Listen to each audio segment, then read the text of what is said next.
only cause you trouble. When I make trouble, it's usually for the other fellow. You've been my partner long enough to know that, Monty. Kirk, if you'd only use your head. Walk like a man. Be one.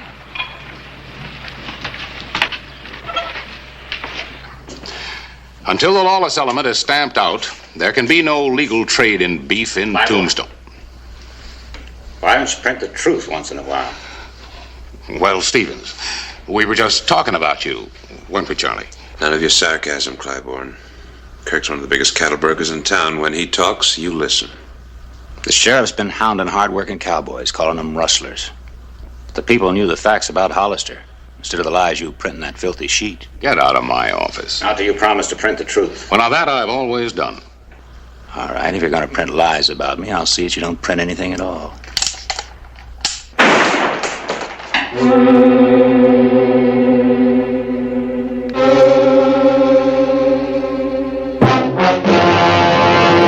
An actual account from the pages of my newspaper, the Tombstone Epitaph. This is the way it happened. In the town too tough to die.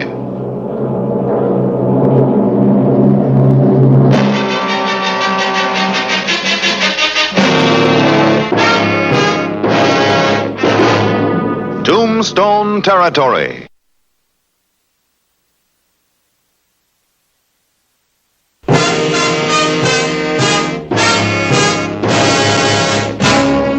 On that morning of June 4, 1885, it looked as if the publication of the epitaph was coming to a violent halt. Monty, get the boys and tear the place apart. I have a better way. The only better way would be to hang Clybourne from the nearest pole. Set up a headline, Harris. Cattle broker splattered by buckshot. Just what were you all planning? To wreck the epitaph. My partner and I were just explaining to Mr. Clybourne that we disagreed with his policies. Oh, well, that's all right.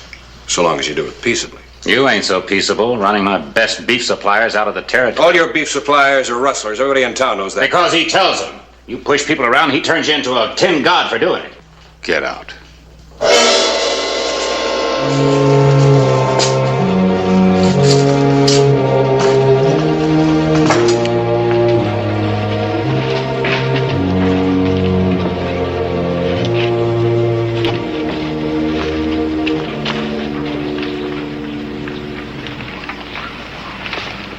I'll get those two.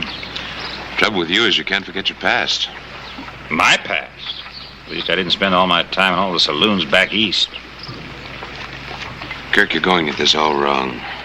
I know all about fighting newspapers. I used to work for one. You, a newspaper man? You have to cripple everybody, don't you? On your way to the Crystal Palace.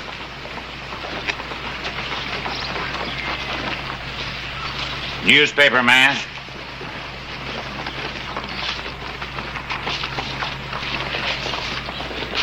Why do you put up with him? He's not like you and me, Jeb. He's got education. If that's what education does to you, I'm glad I don't have none. Well, they always told me that my editorials had holes in them. I'd sure hate to see the doctor digging bullets out of you. Well, now, you know, so would I. Harris, why don't you stay out of the fight for a while? You know, I'm hurting him. Rounding up the rustlers and cutting off his beef supply. He'll just bring in you rustlers, and he knows where to find them. He used to do plenty of rustling himself. That's true, but it was never proven. Well, there wasn't as much law then. Now he's respectable, powerful man with a lot of money. He wants control of this town. He won't get it. We've got to fight him on a lot of different levels. This is important. And so's this. Never underestimate the power of public opinion or a newspaper's effect on it. Sometimes it goes off with a bigger bang than a gun.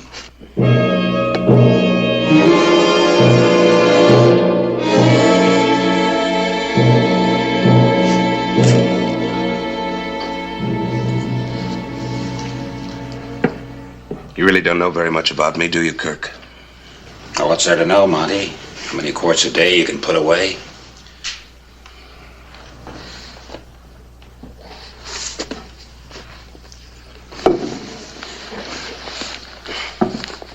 shown this to anyone for years.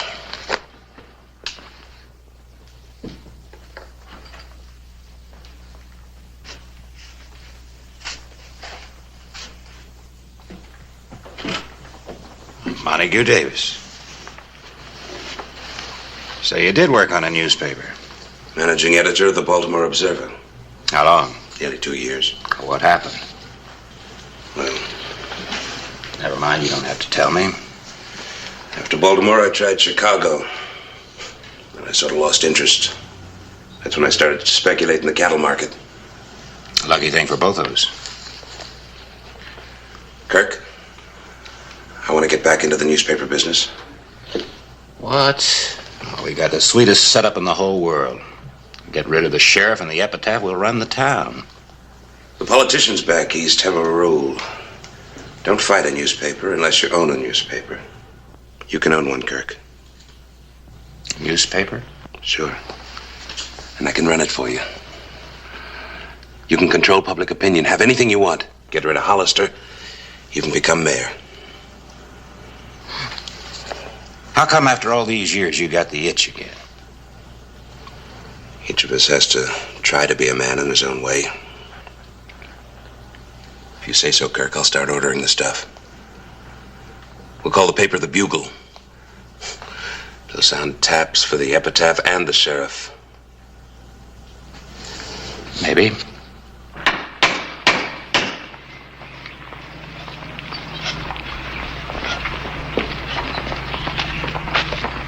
Well, we got a sign. We're in business. Finest printing equipment money can buy, right, Monty? Take a look. I've seen them come and go, but only the epitaph stays in business. Not this time, mister.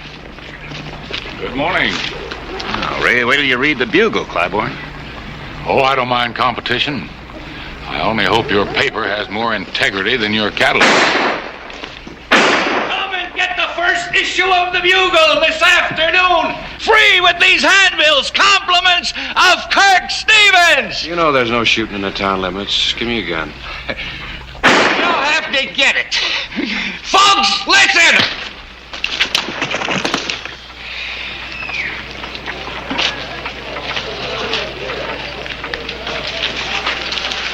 You'll be all right in a little while. It says the sheriff just come up and pistol whipped poor Jed. Doesn't sound right. I know Clay Hollister. Yeah? How well do you know him? How well? I know that if Jeb was shooting up the town, the sheriff was within his right to disarm him. Read the rest of the story.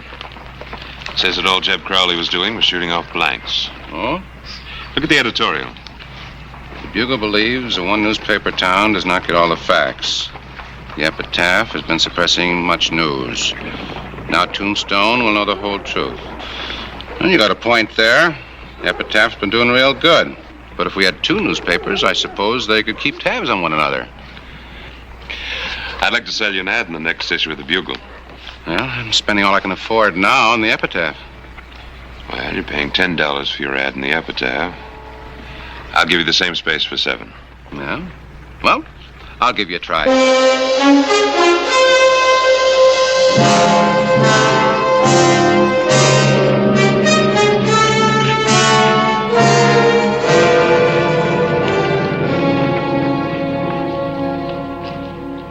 You're a lawman by election only, and that newspaper can turn public opinion against you. Clay, this is Todd Murphy. I met him up at the OK Corral. He needs some help. What kind of help? Had 20 head of cattle stolen. How'd that happen? I was driving some strays to catch up with the main bunch. 2 men jumped me, knocked me cold. When I woke up, no cattle. Where was it? About 5-6 miles out of town. You show us, huh?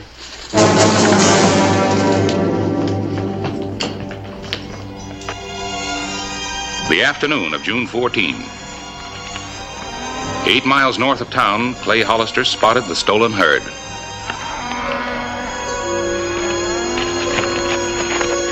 And the rustlers spotted him.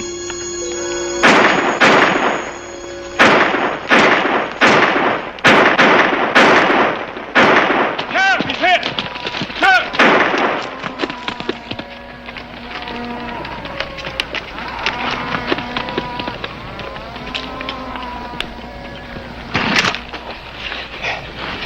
Here, Jimmy.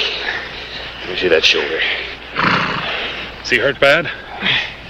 Painful. Bullet went clear through. Jimmy, if we catch your horse, you think you can make it back to town alone? Sure. How far north do you figure the main herd is? About a couple hours ride. I better ride along with you, make sure those boys don't try again. Come on, old buddy. Can't you shoot straight?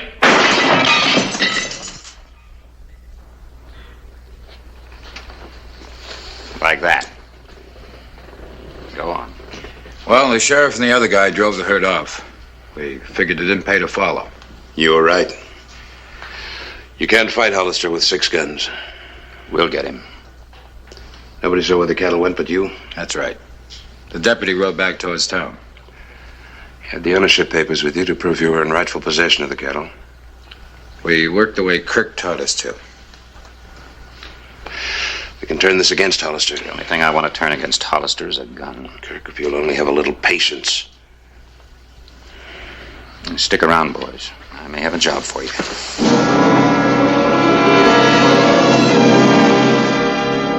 I know Clay Hollister couldn't be up to anything, but just the same, why was he so anxious to get rid of Jim? Where's the herd now? Excuse me. It's up north, if you care to look. Clay, no offense. This was just about the rustling and... And what? Nothing, Clay. Nothing.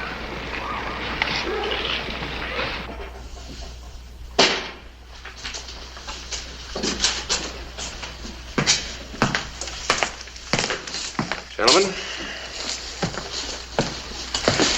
I read your little story. So did everybody else in town.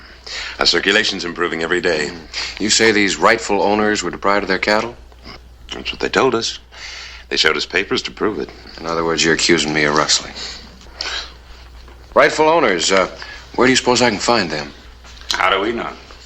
Well, you talked to them. It says so right here. They left town. They said they were afraid you were going to kill them. You got all the answers, haven't you? When you lie real good. Watch that gun here. Kirk.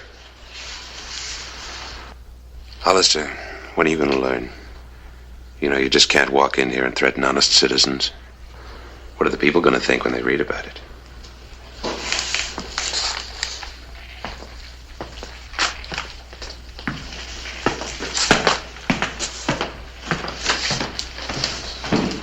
If it weren't for you, he'd be lying dead right there.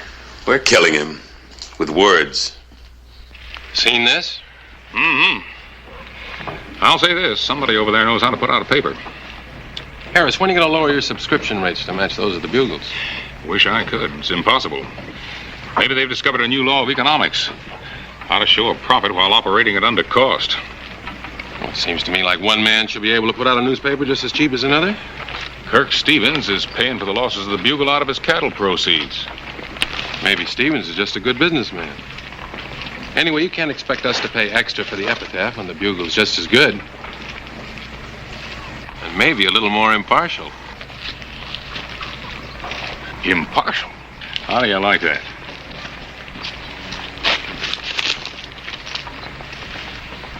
Things are getting rougher here. Yeah. Come in. What do you want to see me about?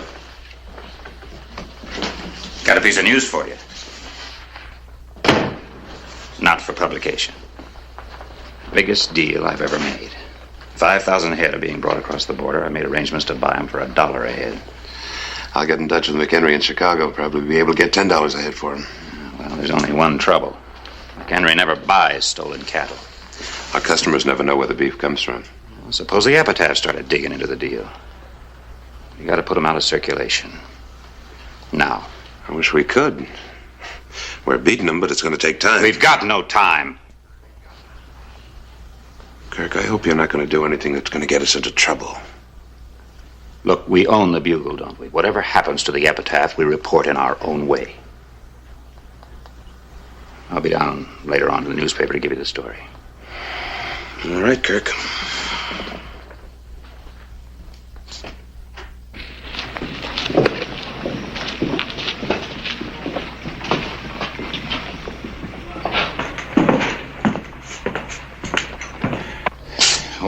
That's it, Fred. Let's get out of paper, even if we have lost half our customers.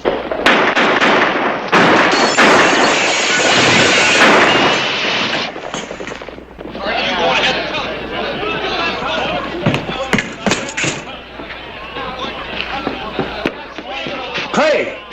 They hit Fred!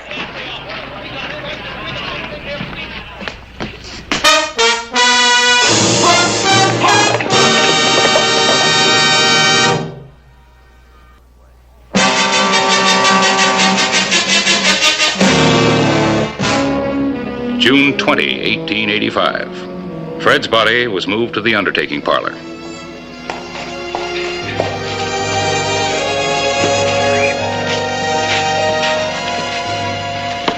Unable to catch up with the gunman, Clay Hollister returned to find that our presses had been badly damaged. Hear the news? No epitaph today. Sure, I heard about it. I've already written it up.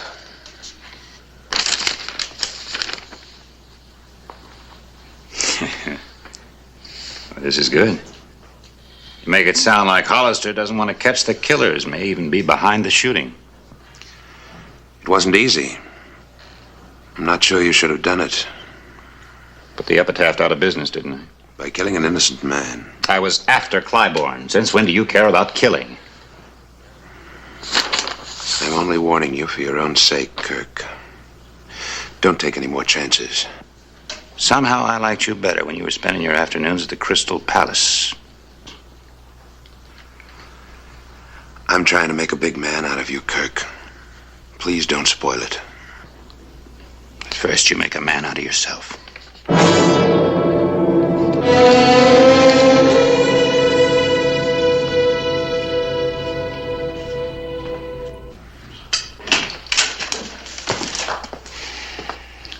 Clay, you've just got to face up to what people are saying. Yeah, I know what people are saying. The thing that amazes me, Harris, is how they can take the truth and twist it into so many different ways. You just got to make an arrest. Well, I gotta have the right man first. Kirk Stevens or Monty Davis. I know they're behind it, but they didn't pull any triggers. Any idea who did? Yeah. I thought I recognized Jeb Crowley. I didn't say anything because I wasn't sure. But the fact that he's been out of town ever since is... Found the herd, Clay. 5,000 head. What herd? Well, I got a wire from the Mexican border saying a big herd had been driven across, and they wanted me to follow up. Where were they headed? Kirk Stevens stockyards. Are you sure? Yeah. I managed to talk to a couple of the cowpokes. 5,000 head. This could be a break for us. June 22, 1885. Broker Kirk Stevens' stockyards were bulging with beef. How are you, Kirk? Jeb. What's he doing here? I'll never handle a big deal yet without old Jeb, right, Jeb? Right, boss. Been together a long time. Well, we got work to do. I think you're asking for trouble. Suppose the sheriff connects him with the shooting. Old Jeb can take care of himself. I think you're taking Hollister too lightly. I'm not the one that's taking him light. You think he can be beaten with words. I don't. Jeb. Where you been the last couple of days? Driving cattle? My deputy scouted this herd. You weren't with him. What about the other two, Jim? Them neither. He's just got bad eyes. What do you think of my eyesight? I spotted you right after Fred was murdered. You're just making wild guesses. Let's go down to my office. We can talk better there. We're not going nowhere. I wouldn't.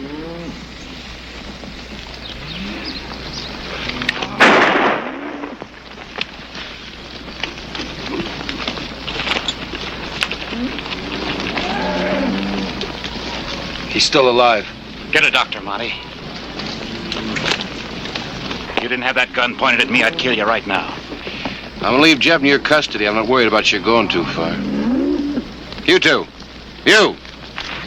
Come on. Jeb better not die.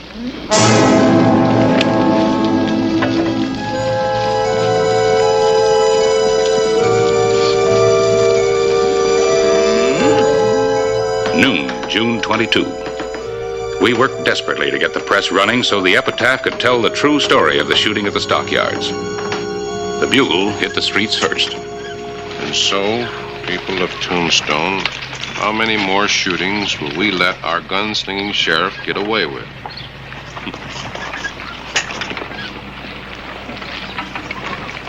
What do you think? I think Hollister's got some questions to answer. We got him this time. The sheriff's finished. So's Jim.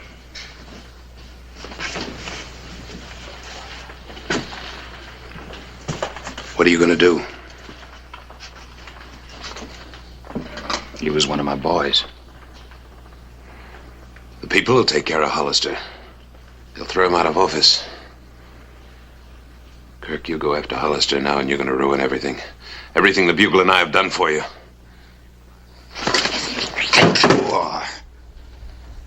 When I found you in Chicago, you were ready for the ash heap. Without me, you're nothing. Don't do anything stupid, Kirk. Use your head. I like my hands better.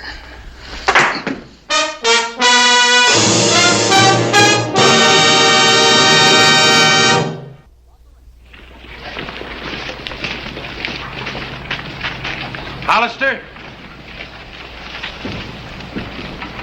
We want to talk to you. All right, go ahead. The shooting of Jeb Crowley is being investigated by the coroner. Yeah, that's the way it ought to be. Will you step aside till after the investigation? What kind of an investigation will that be? There are no witnesses except Kirk Stevens' men and Clay's deputy. Sheriff, will you turn in your star while we look into this? Hollister, I want you.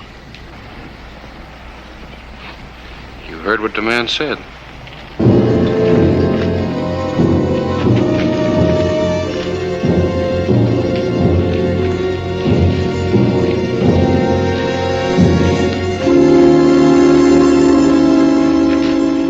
You killed one of my boys.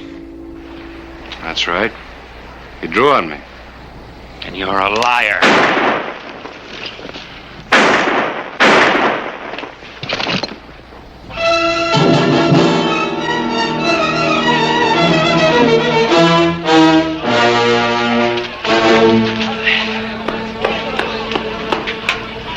He's dead. Any doubts who shot first? Kirk did. I wonder how many men he's killed with that trick. Guess we won't need the investigation, Clay.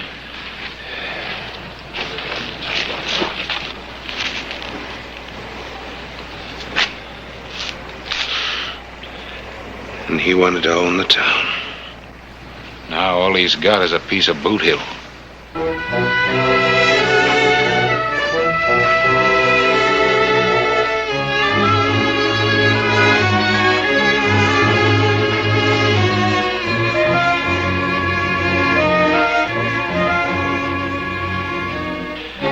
I guess the Bugle won't be out tomorrow.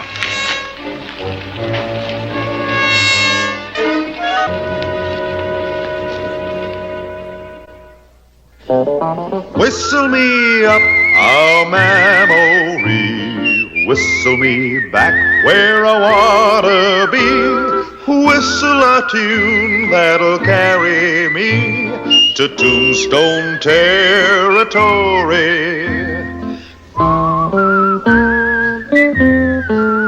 If your past has run afoul of the law, it's a handy place to be, 'cause your future's just as good as your draw in Tombstone territory. Whistle me up a memory, whistle me back where I wanna be, whistle a tune that'll carry me to Tombstone territory.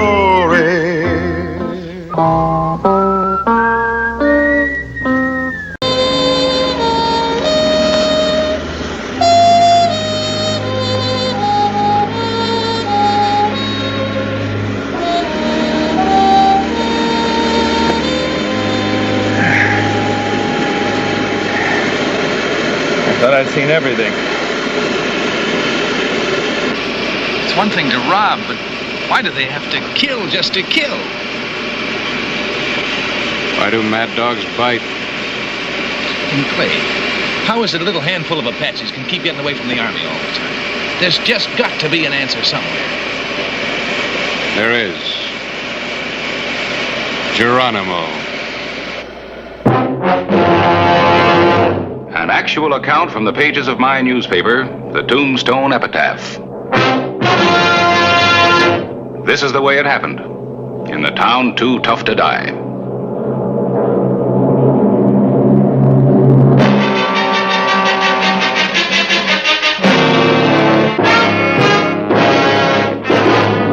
Tombstone Territory. May 29, 1889. News of Geronimo's return across the border from his lair in the Sierra Madres brought bitter memories and grim determination to the people of the territory. Memories of blood and death, and a determination to destroy once and for all the menace of the renegade Apache and his followers. The 6th Mexican Infantry under Colonel Lorenzo are stationed along the border to check any moves south the hostiles might make. We know Geronimo is somewhere in this area. It means he's cut off from his regular sources of weapons and supplies. Now, what ammunition he had must be running low by now. Probably why he hit the quartermaster's supply train. Fortunately, there was no ammunition aboard. Meaning that sooner or later he's going to have to take chances he'd ordinarily try to avoid. We're well aware of that, Hollister. I'd like to get to the point. All right. General Crook has evolved a plan.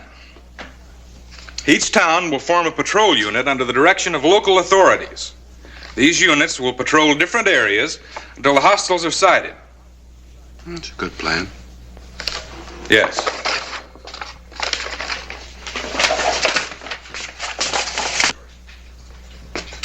In the event the hostiles are sighted, the patrol unit will send riders to the nearest telegraph dispatch station and inform Fort Huachuca immediately. Then maintain visual contact with the enemy until relieved by the punitive troops. Well, Lieutenant, if we see the Indians, you can bet they're going to see us. And by the time your punitive troops get into action, Geronimo will be miles away. Just a pair of braves can hold back a small patrol until he's clear. A rear guard action? That's right. You give this ignorant savage a great deal of credit. Well, maybe you don't give him enough.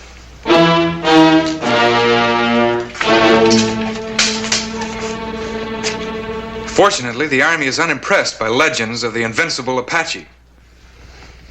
Yeah, I can understand that. The troops that have come up against Geronimo are in no condition to talk about it. You'll have good reason to thank the Army when we stretch this butcher at the end of a rope. Look, Lieutenant, I know an awful lot of men that have fought Indians all their lives. They don't underestimate Apaches. Apaches? At best, not underestimate what's in store for them. Just one question, Lieutenant. You ever even seen a hostile?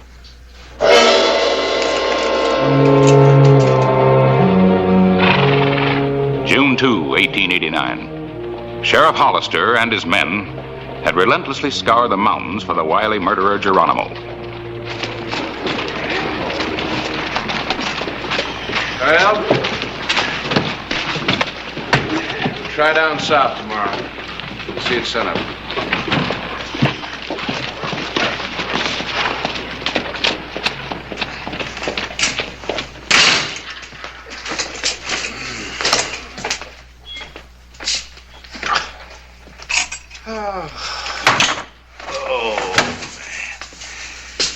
Always good to get those boots off.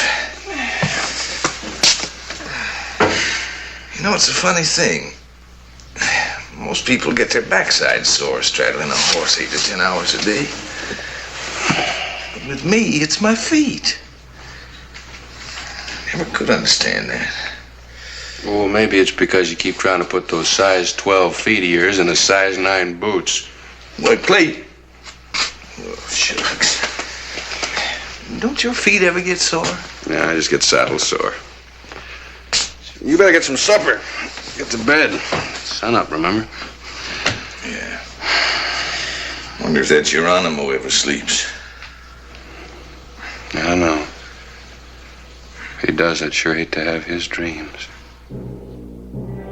Dover's Pool Palace on the edge of town. Geronimo. The bold renegade Apache had taken a liking to white man's ways. He showed his contempt for the army and law by playing pool under their very noses.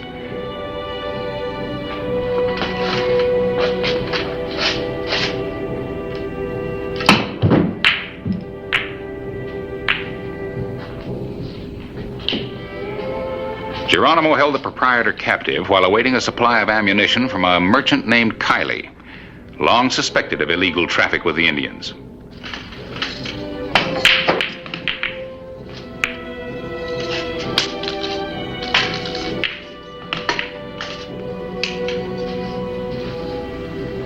Geronimo?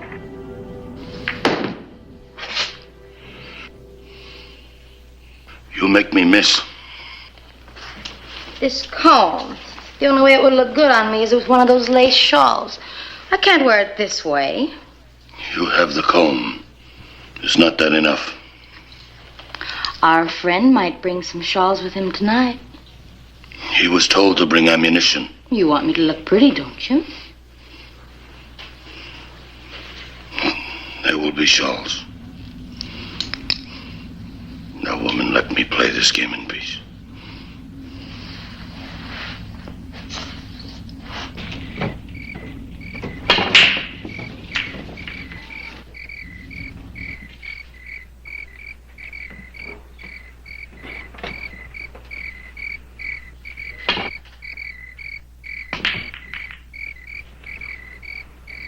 Geronimo.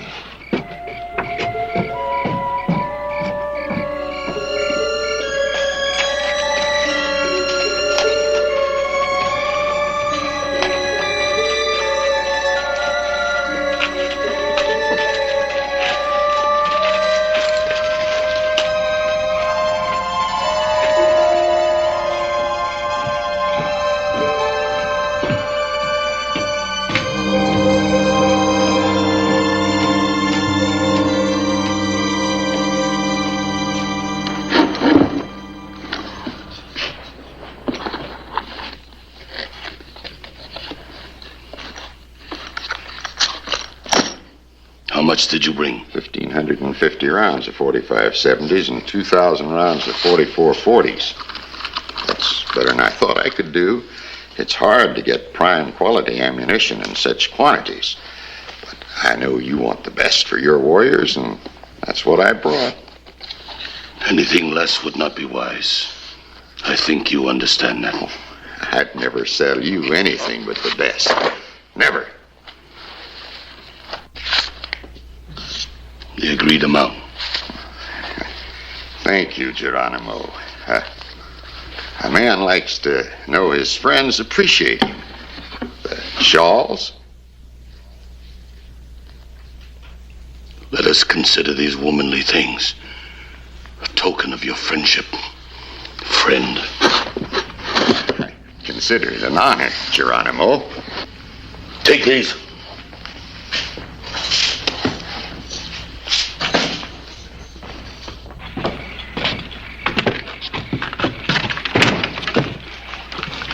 Maybe 4-1 he's seeing pink Indians. Geronimo at the Pool Palace. Well, it won't hurt to check. Picked up a lot of things from the white man, most of them bad. You ready? Yeah, I'm all set. Play pool.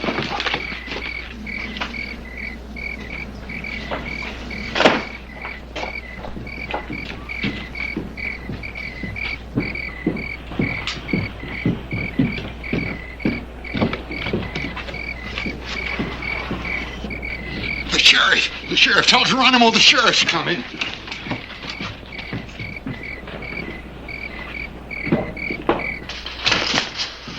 Bring box.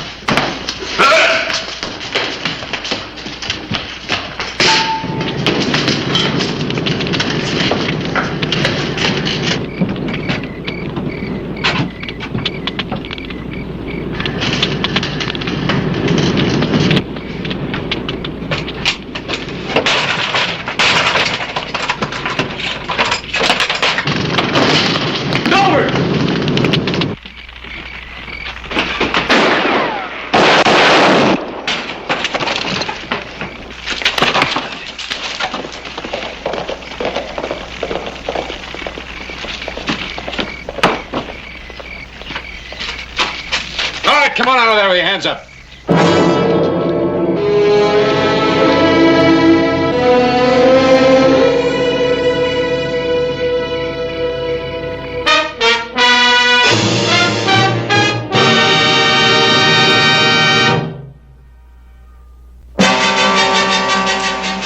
The night of June 2, 1889. With one of Geronimo's braves in jail, Clay Hollister sought information.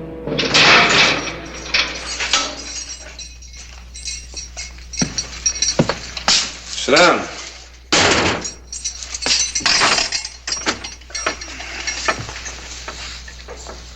I said sit down.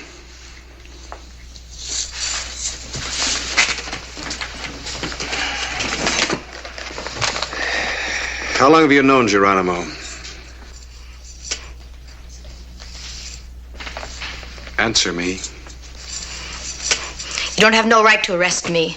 It's not against the law to know Geronimo. It is against the law to provide hostiles with weapons. I don't do that. You made contact with Kylie so that Geronimo could get the ammunition. How can you wear that? I have a right to wear it. It's mine. I suppose he gave you that, too? He gave me everything. Does that suit you?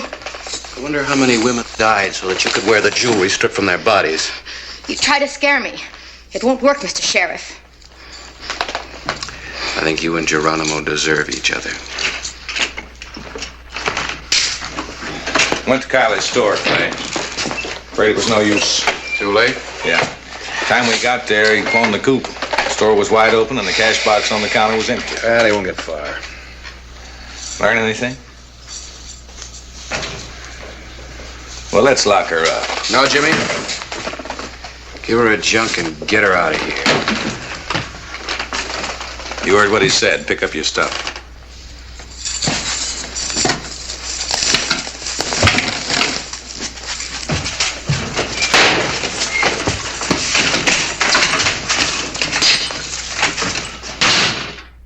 Geronimo's camp in the mountains outside Tombstone.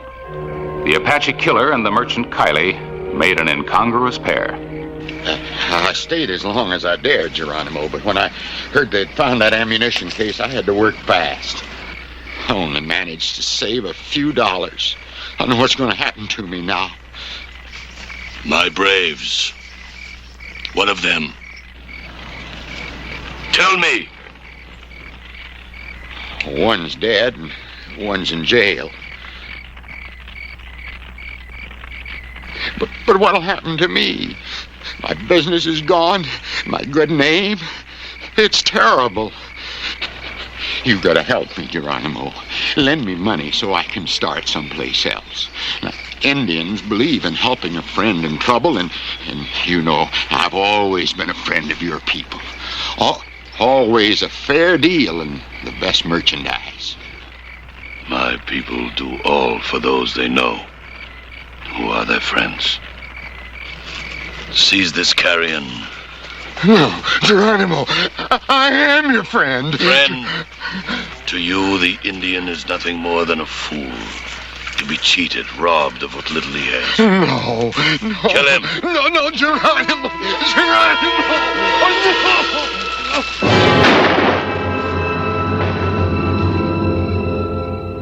You've got one chance to keep your neck out of a noose. Tell us where Geronimo's camp is. The rope would be a gentle gift of sleep compared to the death I would have as a betrayer of Geronimo. He's got a real good argument there, Clay. Where is he? Where's Geronimo? He is everywhere. He is nowhere.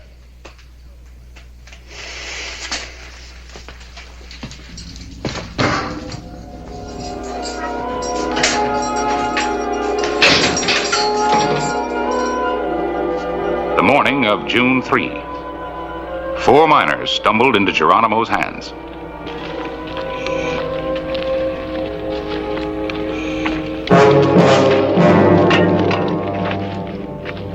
Drop these things.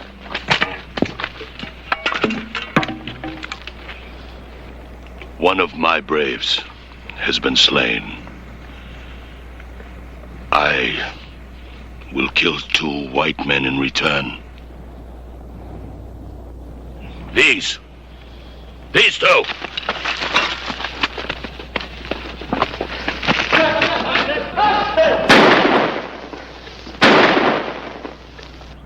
Another of my warriors is held captive. Unless he is freed, I will slay every white man, woman, and child who falls into my hands. Tell this in Tombstone. Go!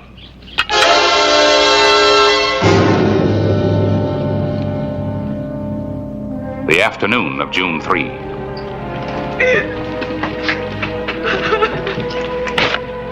The people of Tombstone were grim witnesses to Geronimo's brutal reprisal.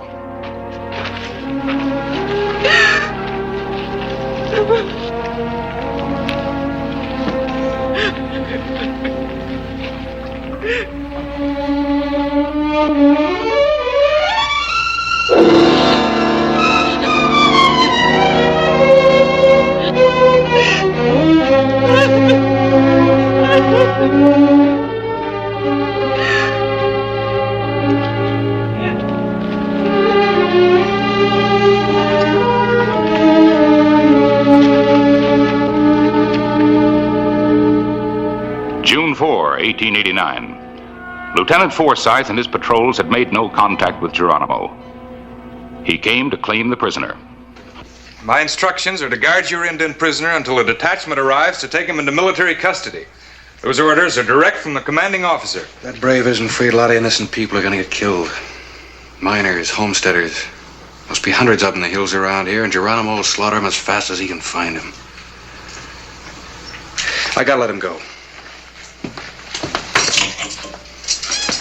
You're making a mistake. A bad one. You know I intend to make a full report. Well, the telegraph office is still open. Help yourself. I intend to.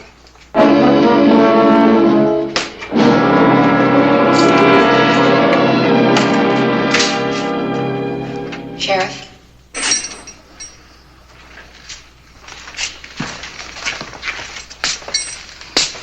What do you want? I've come to show you where Geronimo is. Where is he? About a 20-minute ride from here. He's been raiding by night. Now he sleeps. How many men has he got with him? Usually 3 or 4. He depends on secrecy to protect his hiding place. Secrecy and fear. All right, now listen to me. You'll find an army officer down at the telegraph office. Tell him exactly what you've told me. I'll meet you there with my deputy and we'll ride out together. Now go on. Woman, you will die.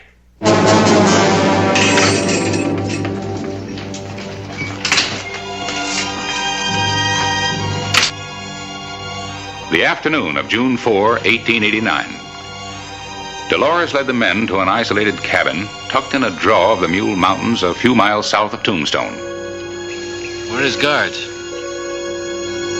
It appeared to be a day to remember. The capture of Geronimo. Let's work around that way. Wait a minute. Still think we should have waited for a platoon of troopers. Lieutenant, I'll take the responsibility if anything goes wrong, but if you want to wait for the troopers...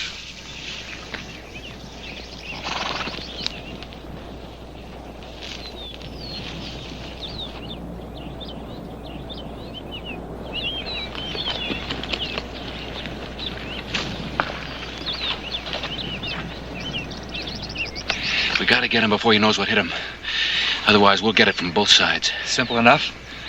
We'll pick him off from the window. And we'll get the rest from inside when they come up to see what's happened. A perfect cul-de-sac. Look, Lieutenant, the job is to get him in. The federal court will take care of him after that. All right, there's only one door, so here's what we'll do. Jimmy? I'm not one of your deputies. Jimmy? Yeah. You and I'll take the front. Right.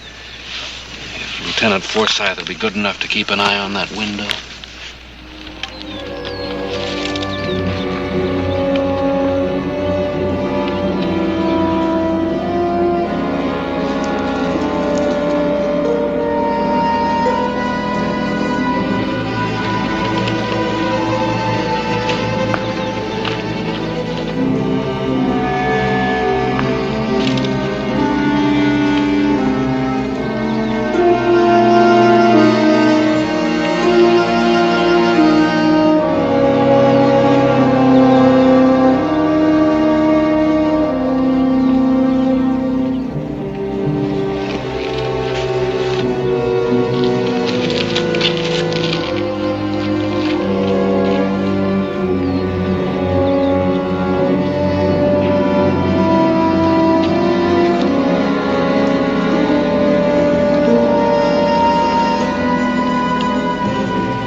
I gave him both barrels, Jimmy. No man can live with a load of lead like that in him. It's not the first time he's walked away with a hole in him that would kill a horse.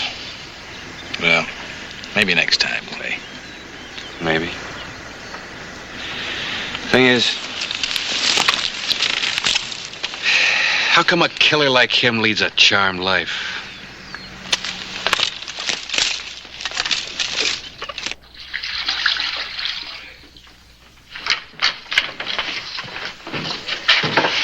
Well, he got away, Lieutenant.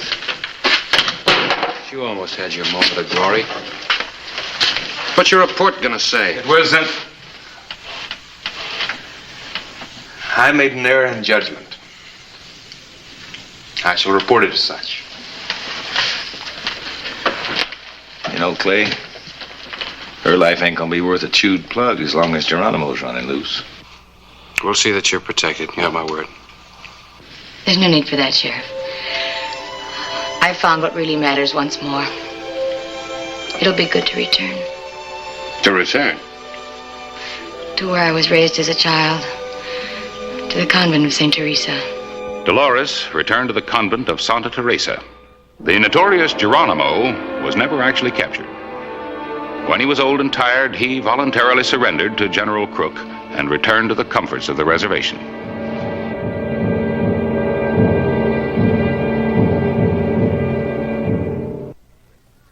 Whistle me up a memory, whistle me back where I wanna be, whistle a tune that'll carry me to Tombstone territory.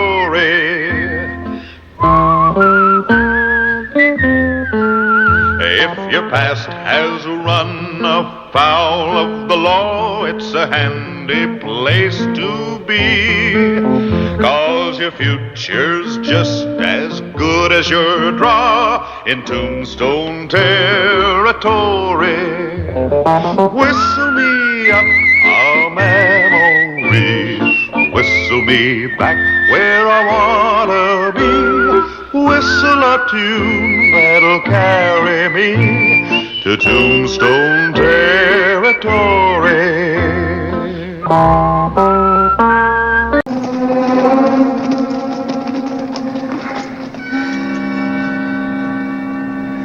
I still think you're making a mistake, Logan. What if Hollister and his posse happen to come by? The lead in my shoulder's getting too heavy to carry.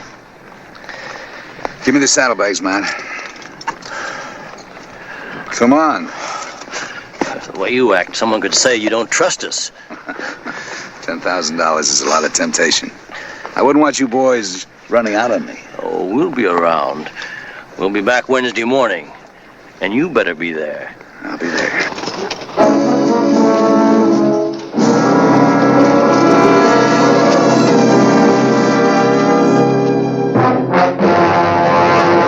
An actual account from the pages of my newspaper, the Tombstone Epitaph. This is the way it happened, in the town too tough to die.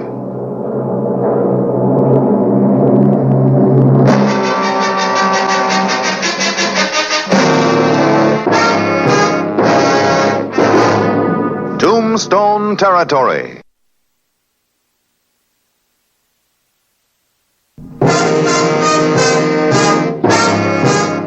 July 9, 1886. Sheriff Clay Hollister was on the trail of Logan Beatty and his gang. The going had been rough. Near as I can figure, this trail's about 5 hours old. I think the posse ought to be heading back to Tombstone, Clay. We don't have enough provisions for another day's ride. Well, I winged one of them. Sooner or later, they're going to have to slow down and fix up that wound. Horses are about through. The men have about had it, too.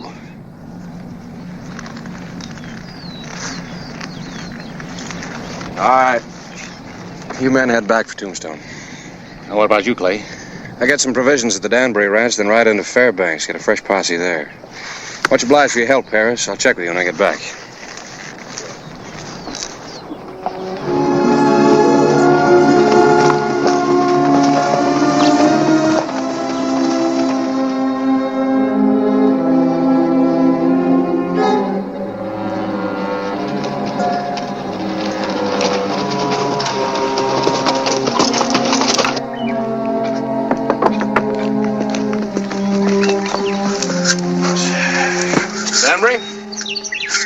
come hunting land taxes, Sheriff. You're wasting your time.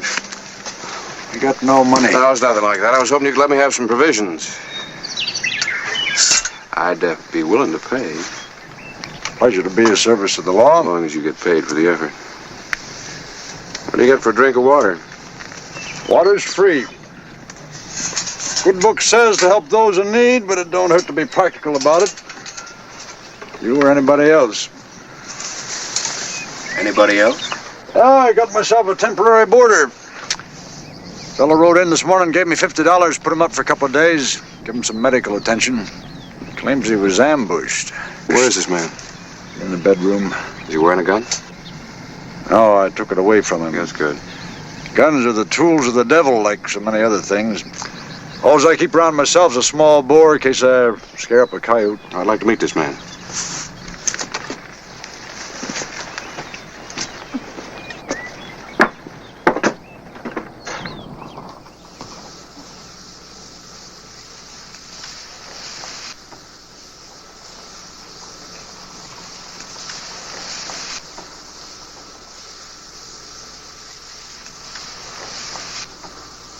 Were you ever in Kansas City, Miss Danbury? No. They got a store there sells nothing but dresses. Really? Yeah. Does everyone make jokes all the time like you do? No, I'm the funniest man that was ever in Kansas City. Someday I ought to go there. You won't be going for a while, Logan. Hello, Hollister. Just rest easy.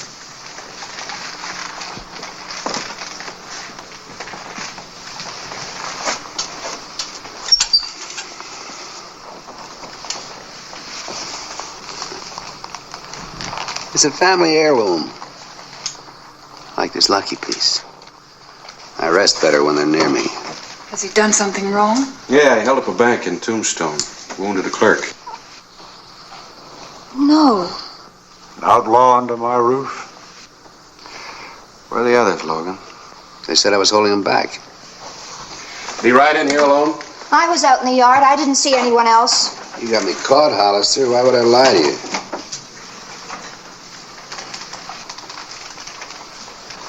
They ran off and left you, huh?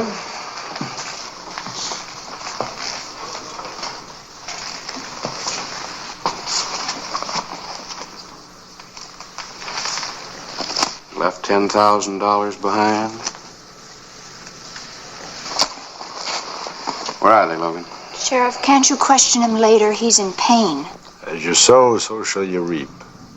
Yeah, he reaped all right.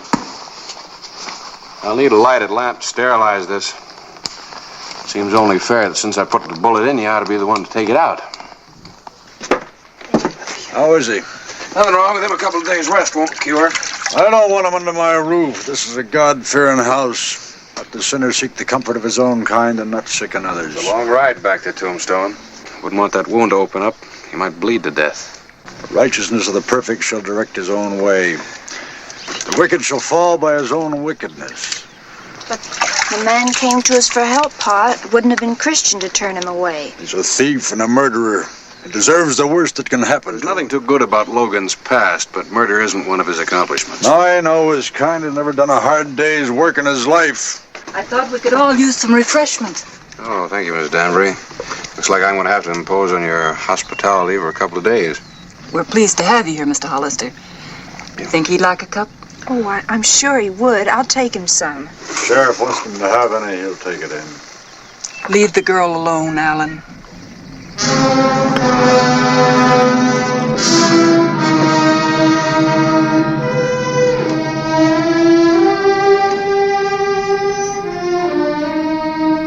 The morning of Wednesday, July 11, 1886.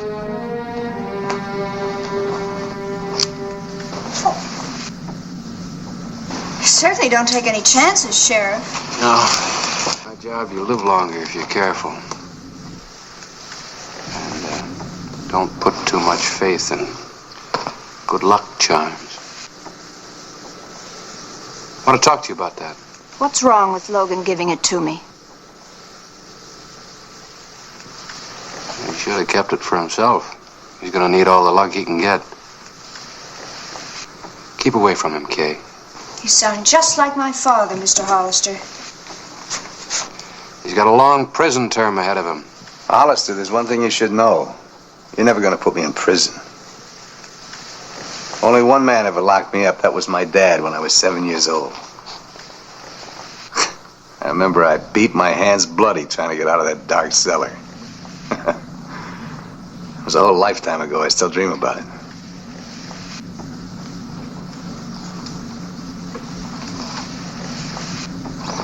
I've decided to take you back to Tombstone today. You look well enough to travel. Yeah, I'll be traveling soon. All I needed was a little Christian charity from the right person. Why don't you give her some? Come here.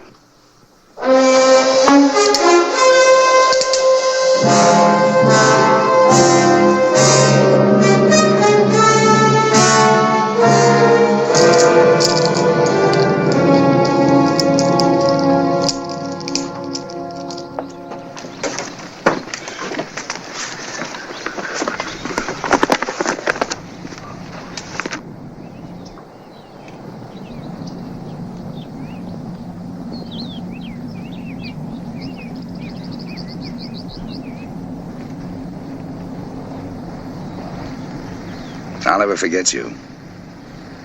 Bye. All right, Logan, let's go.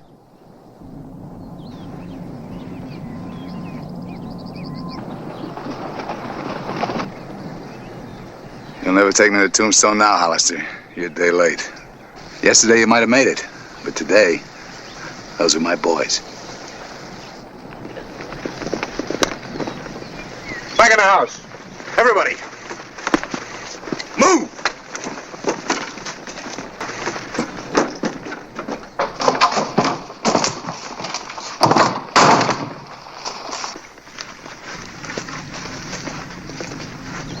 Hey, Logan, come on out.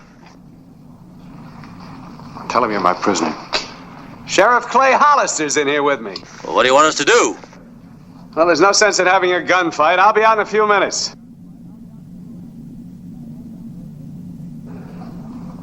You see, Sheriff, I'm your prisoner, but you're my prisoner in a way. We can't wait out there forever. Sooner or later, Sheriff, don't make me shoot you.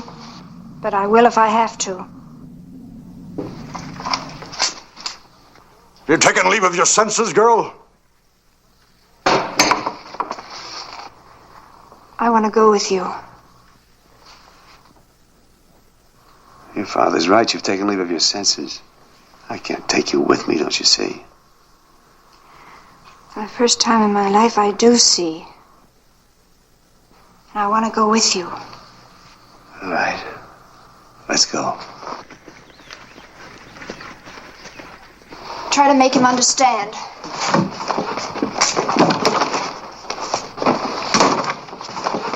I'll kill you for this, Beatty. I all that's holy out. I'll take that and cut you down before you got a shot. Logan! Climb down.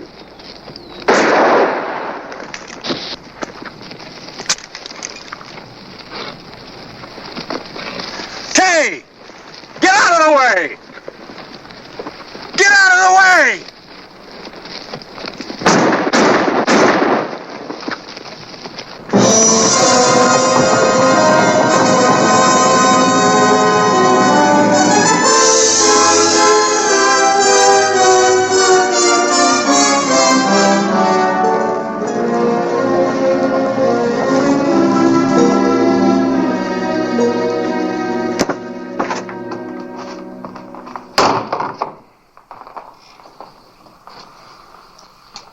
Might have stopped them if it hadn't been for her. I don't think you can put all the blame on your daughter. My daughter is dead.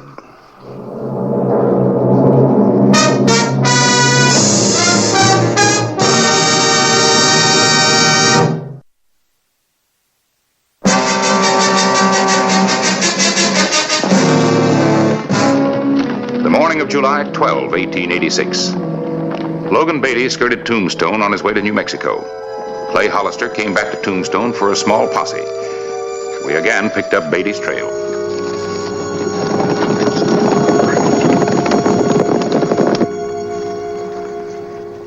Logan. Don't be so worried. The shoulder opened up a little, that's all. Logan, you can't keep riding. You've got to stop, at least for a while. And let Hollister catch up. I'll tell you what we'll do. Yucca Flats is about 2 hours from here. We'll stop there. Come on.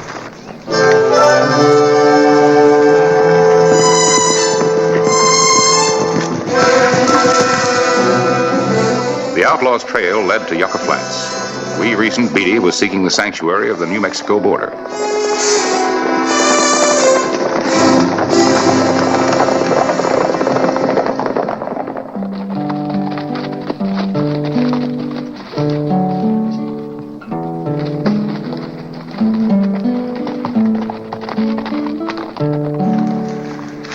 Gee, I must look a sight. You're the prettiest girl in the territory. Not in this outfit. I'll buy a new dress. We'll meet you fellas in the bar.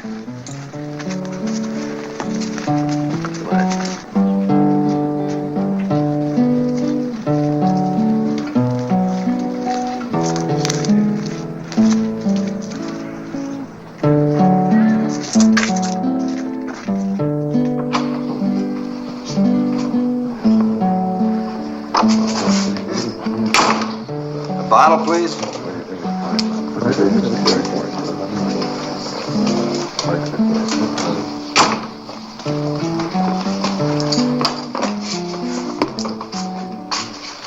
Thanks. Oh, no. Thank you. I'm sorry. You do that dress right proud, Kay. My man has good taste. Yeah, not much of a place, is it? If I go anywhere else, they might recognize me. I understand. Don't you want a drink? It might cheer you up. It can't do you any harm. No, I don't want any. Hey, Logan. You gonna sit there and wait for Hollister to come for you? Or are we heading for New Mexico? Okay. Should we leave? Well, I'm ready. Kay, how old are you? 17? 18? 19. Do you realize that I'm almost...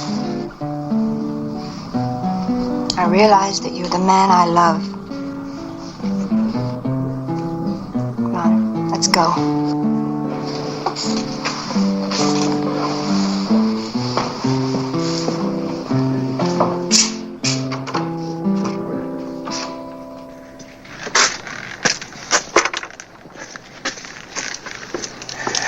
They were here all right. How long ago? About an hour. Well, we're gaining on them. They still got a good head start. Catching them before they reach the border is going to take some doing. If I have to cross the border, I will. I think I'll send the boys back to Tombstone. This visit's going to be unofficial.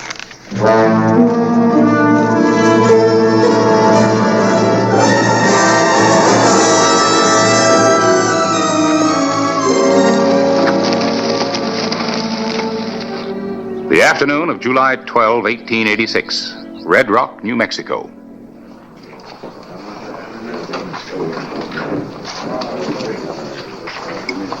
Aren't you going to eat any of it?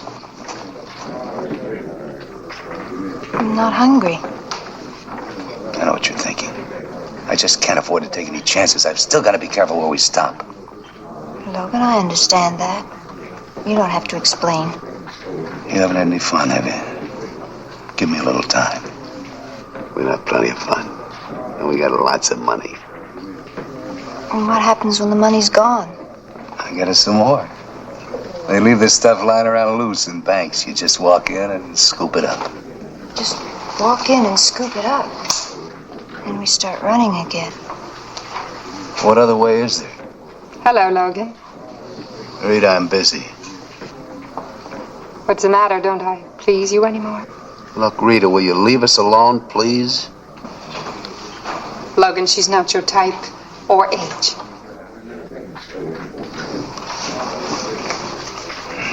I'm sorry about it.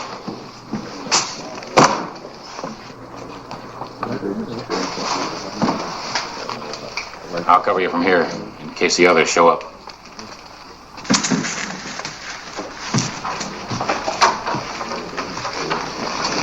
Where are your friends? My friends are hid out. They're afraid of a lawman who might forget about the law and come across the border. This is New Mexico, Hollister. You have no authority here. They have their own laws and they have nothing on me. And if you don't believe me, ask the sheriff at the bar. That doesn't prevent us from having a little talk, does it? Well, what is it to say? I want you to ride back to Tombstone with me.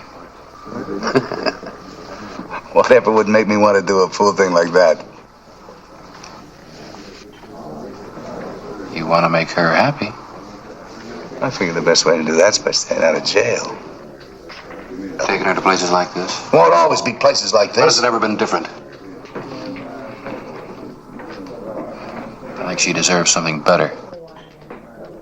Have you any complaints, Kay?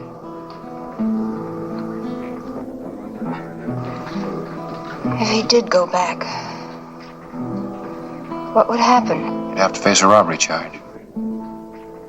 I can't do that, Kay. Don't ask me. Logan, time of your kind's passing. Trail ends with a bullet or a long prison term. Now's your chance to pay a small penalty for a new life. Remember, I told you I can't stand to be locked up. What kind of freedom is this? Running from the law, living from day to day, and no future. Leave us alone, Hollister. All right. Anything I can do for you, Kay?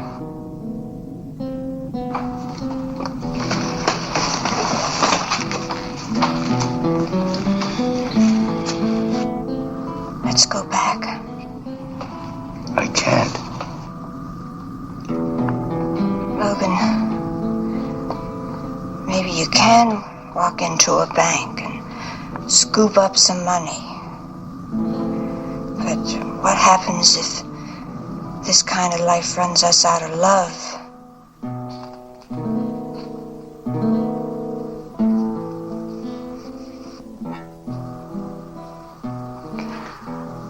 Mr. Hollister, wait.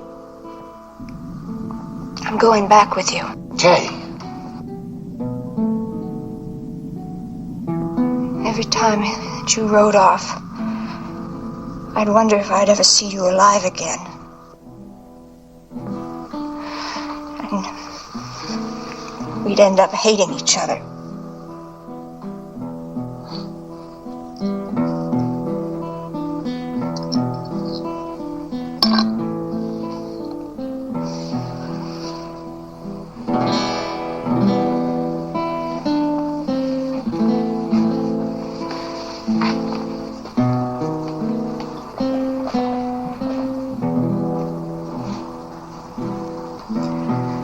Wouldn't have worked, would it?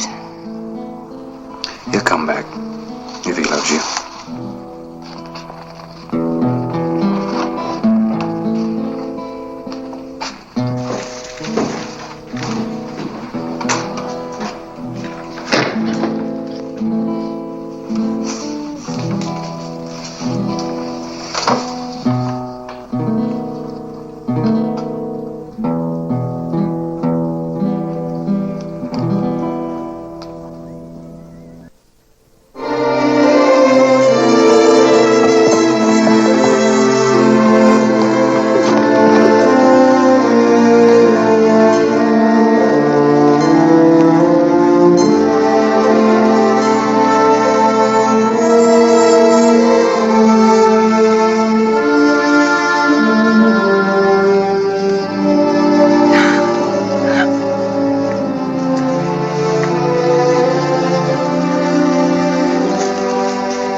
Thank you, Mr. Hollister. Glad I could be of service. Is Pa at home?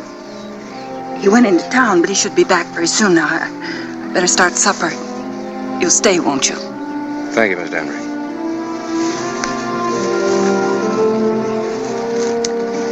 She's worried about what Pa will say.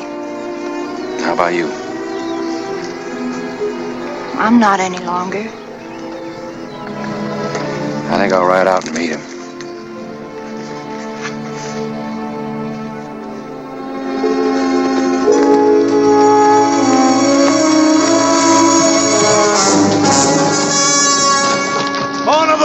Stop!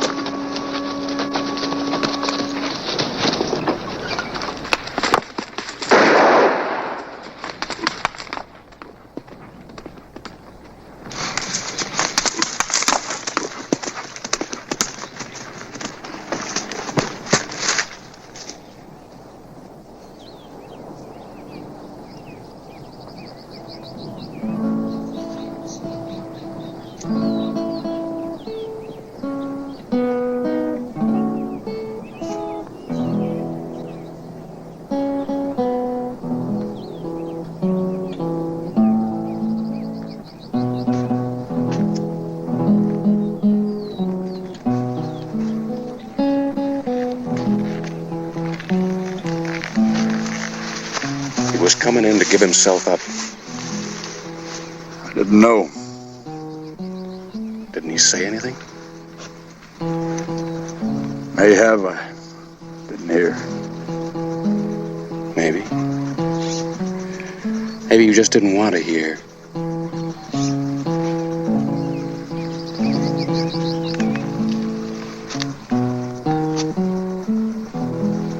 How will I be judged? I don't know. But you're gonna have to tell your daughter you killed a man she loved. Here. You better give her this.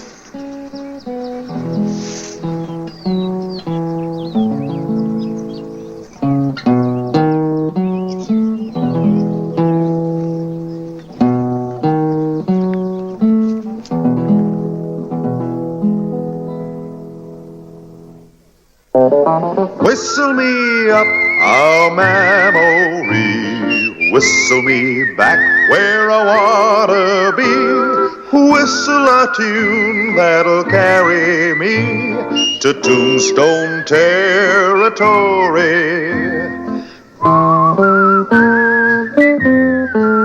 If your past has run afoul of the law, it's a handy place to be, 'cause your future's just as good as your draw in Tombstone territory.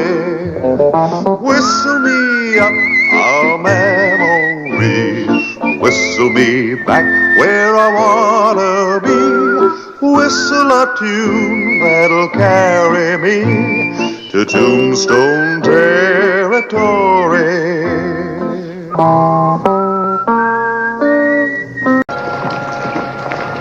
Hollister.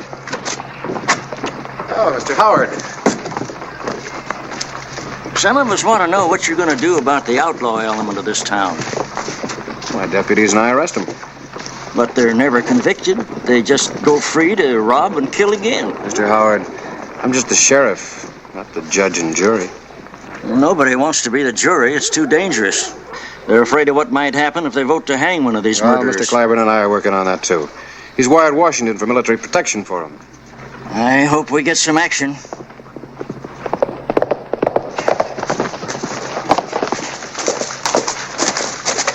There's Grady. Apaches. At Antelope Springs. Apaches that close? Get all the men you can together. Right, Clay. Fred and I'll ride out with you.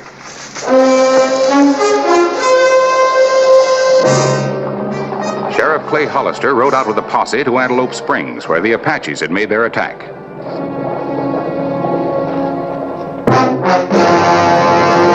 An actual account from the pages of my newspaper, the Tombstone Epitaph. This is the way it happened, in the town too tough to die.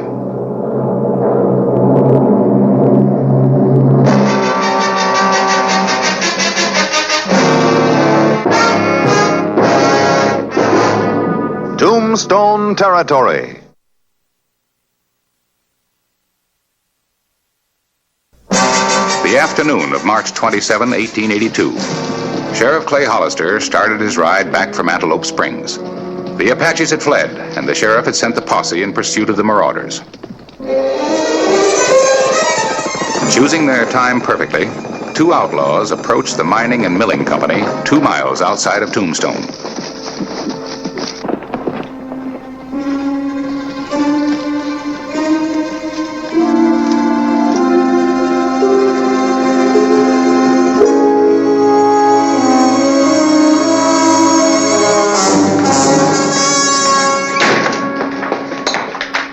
oblige if you fill that.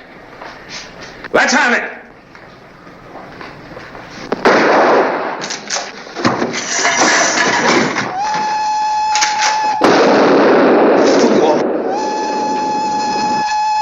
The miners will be coming for their money. Come on.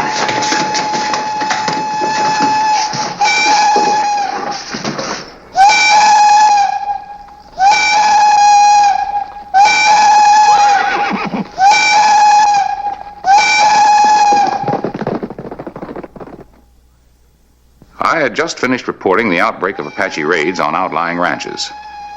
Checked my watch with the 5 o'clock whistle at the Tombstone mine. When the whistle continued, I knew it was an emergency.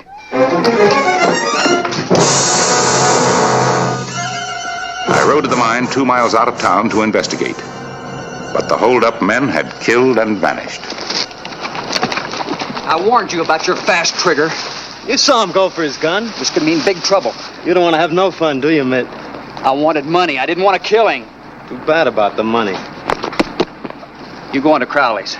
I'm going back to town. I hope you know what you're doing, partner.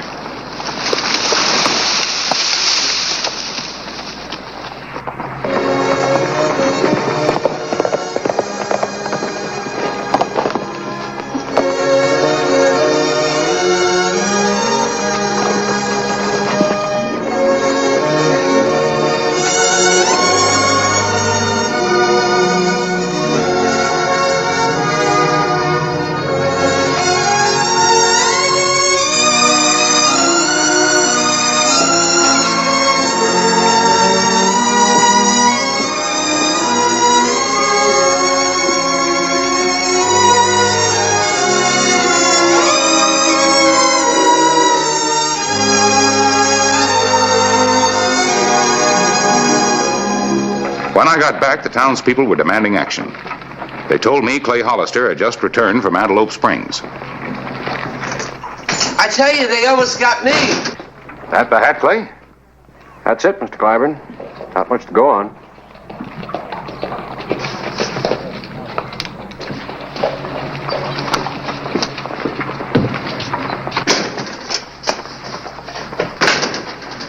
How'd it go, Brad? Rough. We trailed the Apaches into the Dragoons, and it was an easy trail to follow. More raids? 2 more ranches and their families. Not a pretty sight, even the young'uns. I came back to report. Something wrong? 2-man stick-up at the Tombstone mine. Killed Mr. Barton. That hat belongs to one of them. I saw a man without a hat riding across the San Pedro. He was headed towards Crowley's place. Looked like Billy Clyde. Young Billy? He's a hard case. Yeah, everyone thinks that he and Mitt Porter held up that Benson stage. I wonder about Porter. They're probably over at Crowley's place now. It's nothing but a hideout. Do you think Billy and Mitt did it? I'll ask him. Let's get it over with. I'm going with you. Well, now, Mr. Clyburn. Look, boy, I've been doing a lot of talking. You might need some help bringing them in. Might at that. Except one of them's walking up to us right now. Well? He's tall like him, only he's dressed different. Wore his hat like you, Fred. Nope, it couldn't have been Porter. You sure? I was there. You said you weren't looking. It isn't Porter. Besides, he couldn't be 2 places at the same time. Thought he was 2 people. Which maybe he is. Take over for a while. Hey, now there's a fuzzy little one. Like that. Hello, Mitt. Mm-hmm. Hello, Simmons. Mr. Gaddis. Very attractive hat for a very pretty lady. Thank you. How's freighting business, Mitt? Can't complain. Picking up lots of money on the Bisbee Road, are you? I'm doing all right. I think you're the richest man in town. Hope you realize that. Mitt, we're riding out after your friend Billy Clyde. Billy Clyde? Why? Well, I want to talk to him. I don't know if it was him or his partner who killed Mr. Barton. Mr. Barton was killed? Well, what makes you think that Billy had anything to do with it? Hat was found. Billy was seen riding for Crowley's ranch bareheaded. Well, I guess that's your problem. It's no problem, Mitt. I figure Billy want to talk about things. He won't want to hang alone. Tombstone juries don't hang anybody. Seems they're scared to. Barton was a popular man, Porter. The town's had enough. You want to ride out with us, Smith? Well, why me? We thought you might have some influence with Billy. Avoid another killing. When are you leaving? Ooh, about an hour. Mr. Porter's not riding with any posse tonight. We're going to choir practice. Fire practice? That's right. Choir practice. Mr. Flavor. Well, we smoked him out. Yeah. What's the matter, Mr. Clyburn? Something wrong? Yeah. I like that fella. We rode immediately to reach Crowley's ahead of Porter. We arrived at sundown, and Clay Hollister scouted the ranch to see if other guns were around. How does it look? I looked all over, Crowley and his boys out there. Probably all in Dalyville gambling. There's just one man in bed. That has to be Billy. How do you know? He isn't wearing a hat. I'm gonna go get him. Hold on. He'd shoot you without even opening an eye, just out of instinct. Not if I shoot first. Let's take Billy, then we can wait inside for Porter. That is, if Porter shows. He'll show, all right.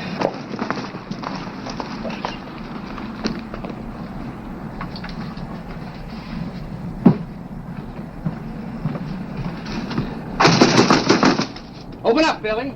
It's me, Mitt. Fred, maybe you better cover the back door. When you get up there, wait. I'll holler out and tell them they're surrounded. Wait. They're organizing a posse. You gotta get going. Where's your horse? Out in the corral? Yeah. I'll be halfway to Mexico before they get here. They wouldn't be coming, Billy, if you hadn't done that killing. Well, now, look who's preaching. I'm surprised you even come up here to warn me. That much I do owe you.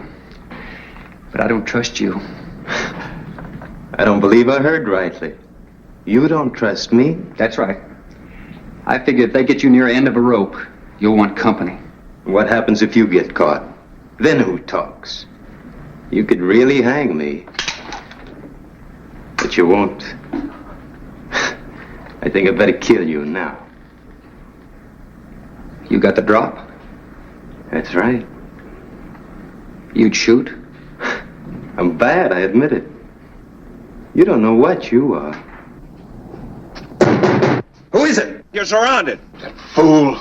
Thought you were ahead of them. They said they weren't leaving for an hour. Open up in there, you're surrounded. Sure.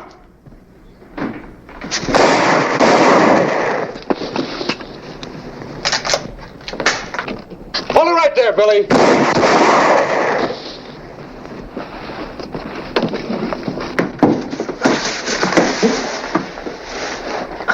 I'll cover the back.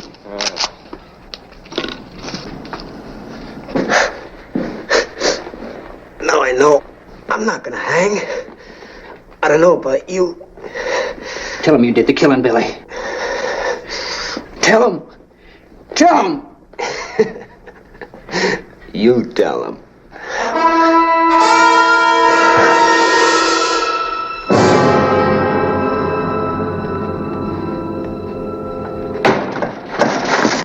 Drop it.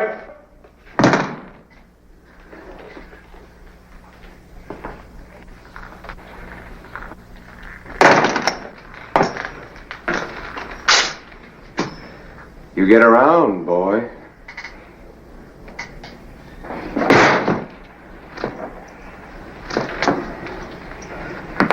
Fred Billingsley is dead.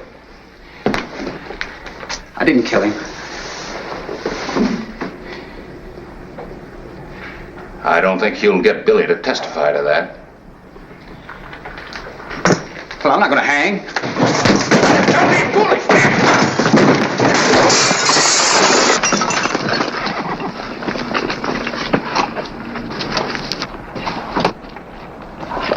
Mitt! Hold it, Mitt!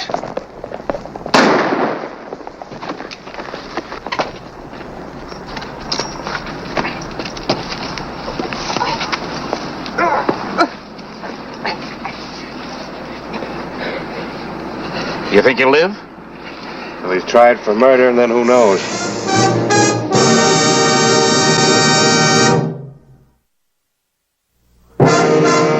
March 28, 1882. Mitt Porter was under guard in the Tombstone Hospital. Excuse me. I'll have to ask you to check that gun, stranger. I'm just passing through. Well, make sure you do. Town's got rules. Rules? Yes, Mr. Warren? I knew this would happen. Ford is healing up in the hospital, waiting to go free like the rest. Fred Billingsley ain't healing up none. And those cowboys think they run this town. They do. Well, it's time something was done about it. You're right, Miss Bradbury. People are getting panicky. Yeah. Why didn't you and the editor kill Porter when you had the chance? He'll stand trial when he can get out of bed, if he ever can. Won't do no good. Juries are scared. Well, you're the men who make up the juries. I ain't gonna buck them gunslingers. Well, I don't blame you much about that. That'll all be changed now. What do you mean? I got an answer from Washington. All juries will have protection. What protection? Troops, if necessary. From Fort Huachuca. So now you know. Well, maybe things will be better. Yeah. Well, it's about time. I hope I get on that Porter jury. Me too. He'll hang. It's time they was showed. Well, we'll show them too, won't we, boys? It's up to us.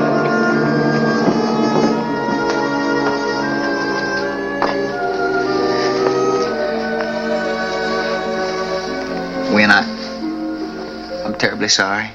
It's just that I got in so deep. You could have told me.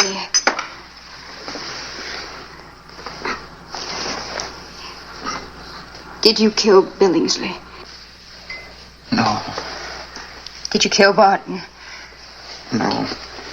Was it Billy? Oh, I knew you were mixed up in something. I hoped I was wrong. When I was mixed up. But you know, it's a funny thing. When a man comes so close to dying as I did, he sees things real clear. Now I'm glad there's going to be a trial. They got to believe I didn't kill anybody. When, after the trial's over, maybe we could go to California. Live respectable. I know I got no right, but I'm proposing.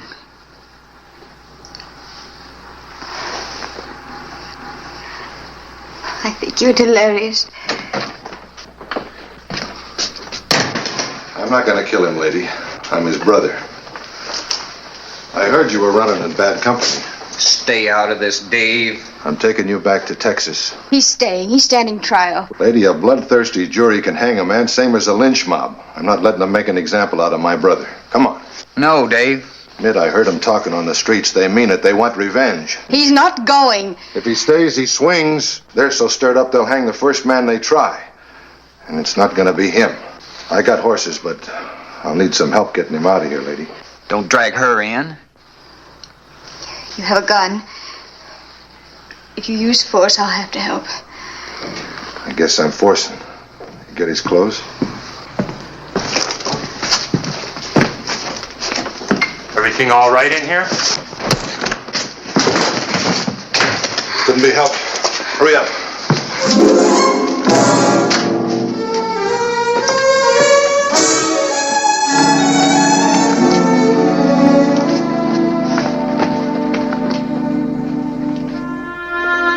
Mitt and Dave Porter rode out of Tombstone, trying to cover as many miles as possible before their escape was discovered.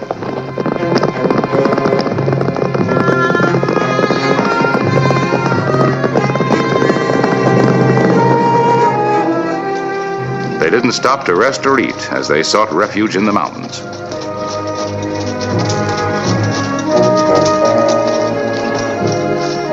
Only desperation kept the wounded boy on his horse.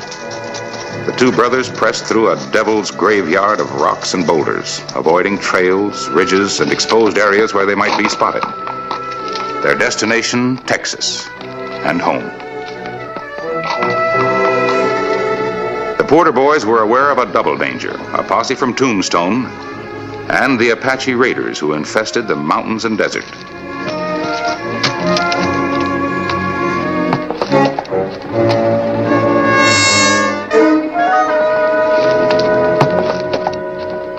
He wanted to stand trial, but his brother convinced him that he didn't have a chance.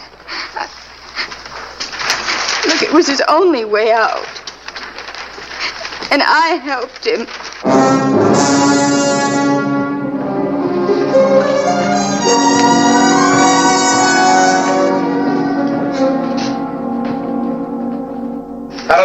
killed or not. But he deserves a fair trial, and boy, if I can find him, he's going to get one. Where do you think they headed? Mountains. Mountains all over Arizona territory, boy. Yeah, but in Mitt's condition, he can't outrun anybody in the open. My guess is they'll head for the Chiricahuas and then for Texas. The Chiricahuas? That's Apache country. He's sick, but he's no fool. But the Indians have been out in raiding parties, and Mitt knows it. I think he'll chance getting through. You sure you still want to go along? Some Indian might wind up wearing that fancy jacket. I'm going. I wouldn't go, but my hat's off to you. Hope we can keep our hats on.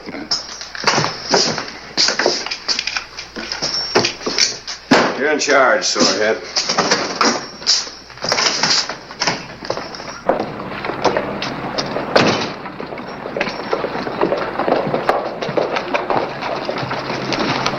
Posse's on its way in. They make contact with the Apaches? They hit and run. All we did was chase them back in the mountains. Which mountains? The Chiricahuas. The afternoon of March 28. Clay Hollister and I prepared for a long, hard ride and left at once. We didn't have time to wait for the posse. The Porter boys had a big head start, and we tried to close the gap before the going got rough. But we were slowed by the rugged foothills. Their trail told Clay they were still far ahead of us. They led us into hidden ravines and box canyons known only to Indians. We tracked them into the forbidding Chiricahuas, fortress of the murderous Apaches.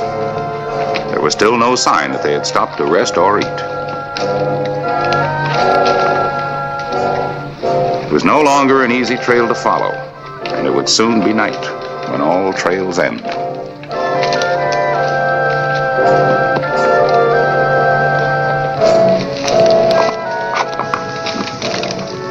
The evening of March 28. Mitt and Dave Porter penetrated deeper into the Apache stronghold. The stars would soon be out. But which would be stars and which would be Apache eyes?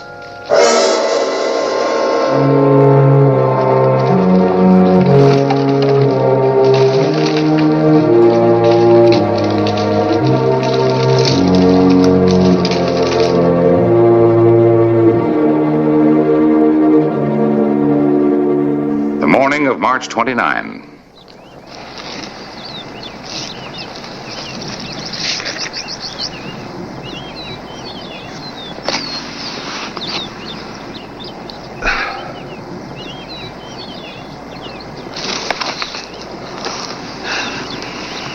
I'm still warm.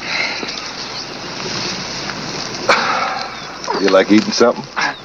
No, go ahead.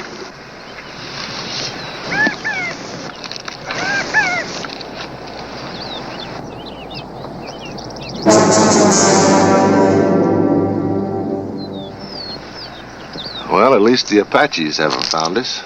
They wouldn't attack till daylight anyway. Yeah. Something to do with their religion. Religion? They just enjoy seeing you die. You're a pretty tough kid. You haven't eaten enough to keep a cricket. Should be quite a celebration when I bring you home.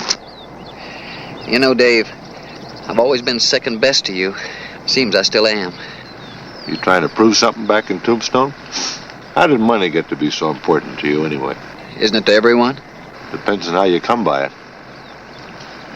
You had no right to involve that girl. She was going to California with me, Dave. Maybe she'd like to come to Texas.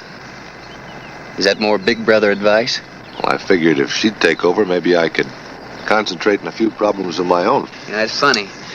I never figured you'd ever have any problems. But I like your solution. Well, it's a beautiful morning. Yeah. I wonder if it's a beautiful day in Texas.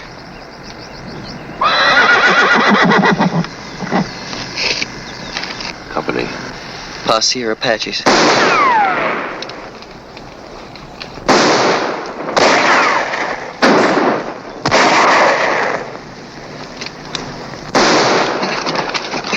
You hit?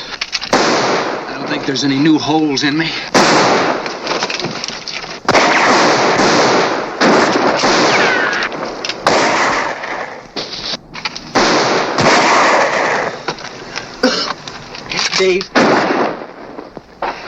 Dave? Yeah?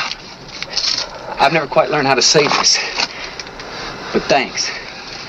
We'll make it. I'm out of shells. Dave, you go ahead and run for the horses. I said we'll make it. Do like I tell you. Let me be the family hero just...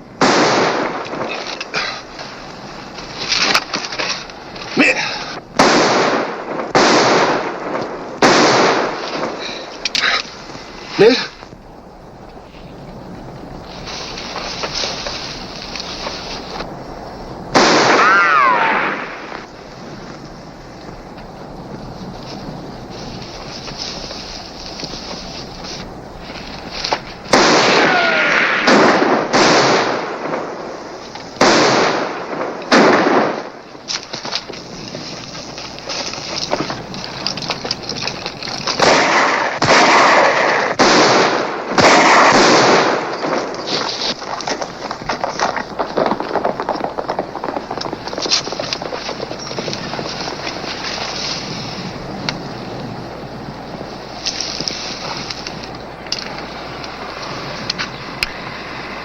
He's a long way from Texas.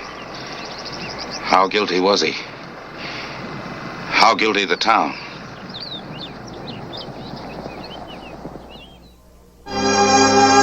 Dave Porter miraculously escaped Texas. We buried his brother Mitt where he was killed in the Chiricahuas. It was no happy ending to a girl's dream of home and family. But that's the way it happened. Mitt Porter made some mistakes in his young life in this young country and learned, as did many residents of Tombstone, that only the town was too tough to die.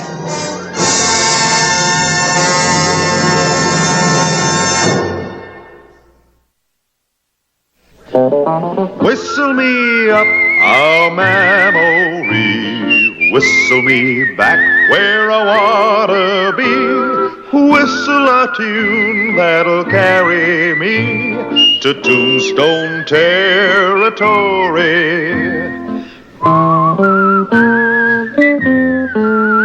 If your past has run afoul of the law, it's a handy place to be, 'cause your future's just as good as your draw in Tombstone territory. Whistle me up a memory, whistle me back where I wanna be. Whistle a tune that'll carry me to Tombstone territory.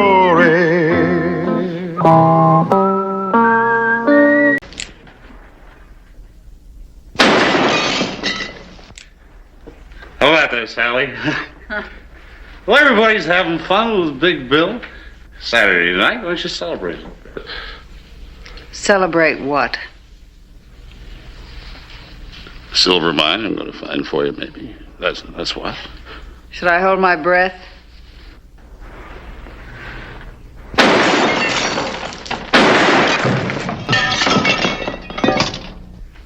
Herman. Herman! We'll pick up a little glass, Herman. And hold.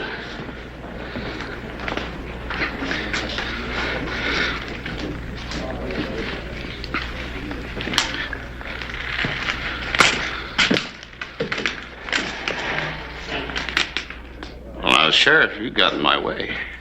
You better call tonight, Bill, before somebody gets hurt. You want to hold a glass, Sheriff?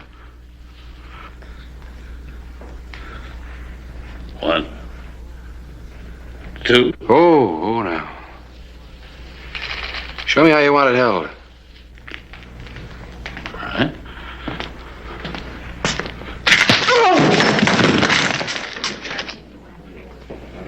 I'm sorry I had to clip him, Sally. Why bother to tell me about it? I don't care what happens to him. Doc, take care of him. No, keep away. I'll take care of him.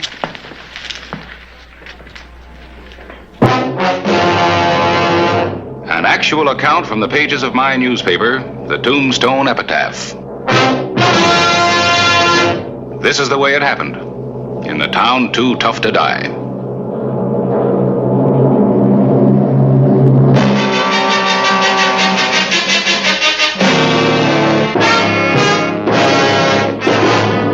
Tombstone territory.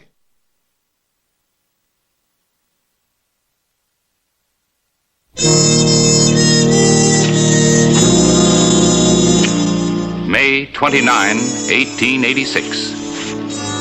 Sally.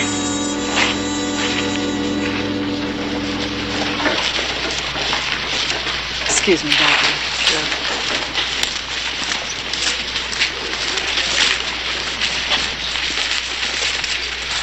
Well, Sally, you're not still mad about what happened in there. it won't work, Bill. I've heard all your promises. I got a regular job now, Sally, working for the water pipe company, saving for stake. I can't miss this time. There's silver all around us. You wait and see. I'm going to hit pay dirt. You hit pay dirt. You won't hit peanuts. And even if you get the chance, you'll go into the Tivoli and blow it. Sally, listen to me. You listen to me. I'm going to leave here someday. And when I do, it's not going to be with any moth-eaten prospector who's all mind talk and no mind. I'm going to be respectable. I'm going to have a sparkler on this finger that'll blind you in the sun. I'm going to have furs all over me. Now you go back to digging your ditches and leave me alone.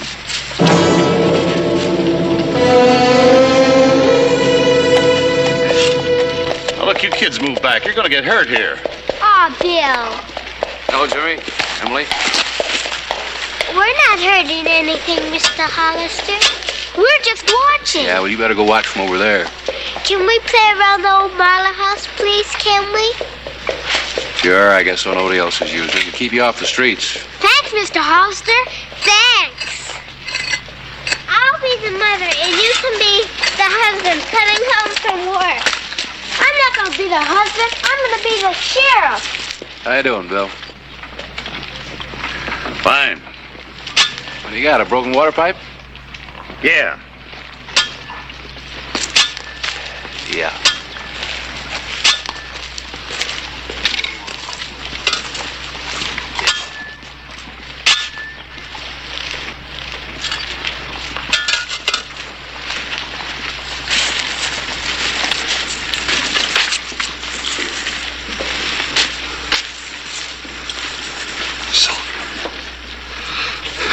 Silver.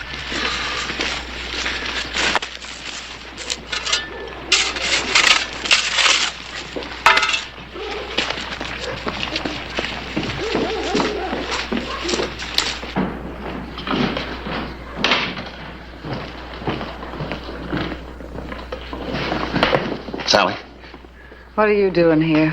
Lose your job? I just hit a silver vein rich as they come. What, again? This'll go 8,000 to the ton if it goes a dime. Where'd you find it this time? Right out where I was fixing that pipe, right in the middle of Allen Street.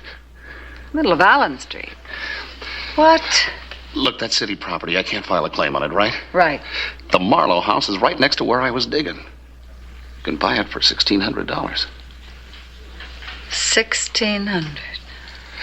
So, Sally, you told me once you had a little nest egg put by. Bill, if you don't get out of here and quit wasting my time, I'll throw you out. You said you had $2,000. Sally, this can mean $500,000 to us, maybe better. Bill. Look, the house is only 40 feet away from where I was digging. Now, if you owned it, I could tunnel under the street. Nobody'd ever know the difference. The silver, we'd have to sell it in some other town. Tucson, that's easy. What's in it for me? 20 cents on every dollar I take out. Make it 50. Okay, baby. I'm not going to argue the split with you. I'm going to ask you to marry me. First 5,000 I take out of that mine. I want 10. Okay. What's the matter, baby?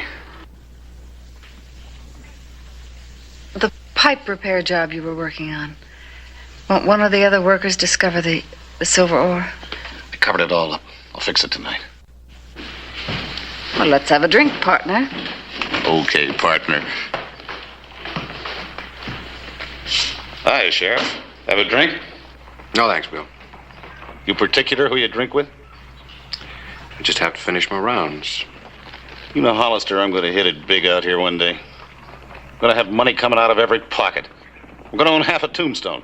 Don't pay any attention to him, Sheriff. You know, some of them start drinking early. Start running off at the mouth. Now, why don't you be a very nice boy and say goodbye to the sheriff before you get into trouble again? See? Why don't you make me a deputy? I could do worse.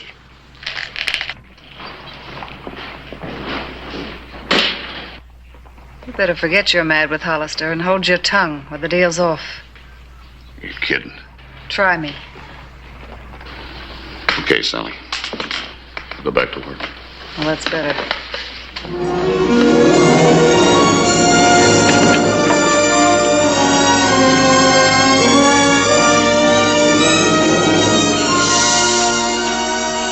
June 14, 1886.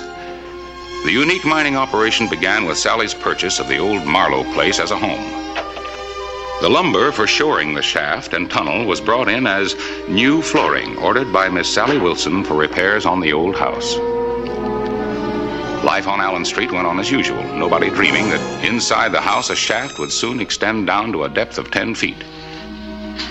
And that from the bottom of the shaft, a tunnel would extend over 40 feet to a point beneath the street where Big Bill had made his discovery. There was another problem. The dirt had to be carted away secretly. August 10, 1886. The silver deposit was reached.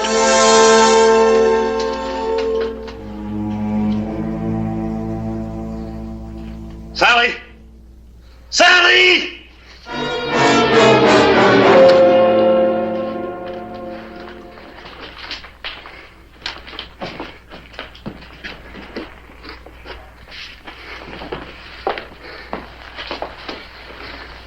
You know, it's a funny thing. These things were filled with dirt. They weighed a ton. Now they got silver in them. They're light as feathers. You didn't tell anybody they could come? Of course not.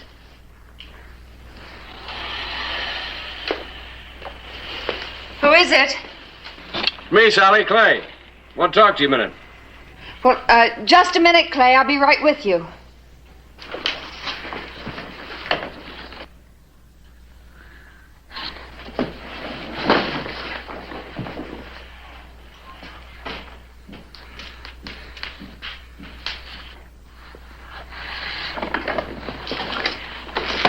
A lady has to make herself presentable, Clay. May I come in? Sure.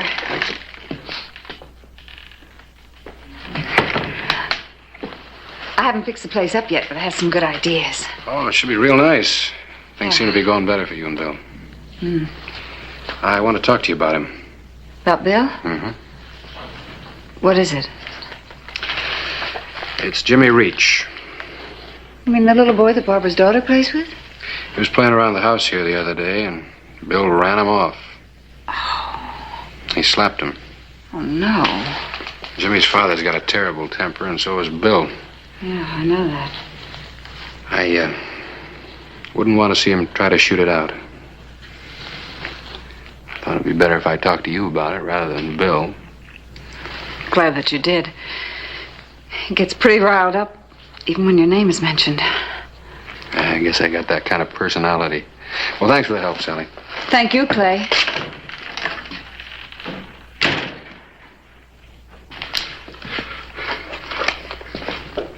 You were standing right over it, honey. We're getting lucky all the way around. Why'd you slap Jimmy? Well, he was getting near our diggings. So Hollister shows up. These are big stakes. Don't be a fool and give them away, Bill. Now get back to work. The morning of September 2, Big Bill took out enough silver to make a down payment on an important purchase.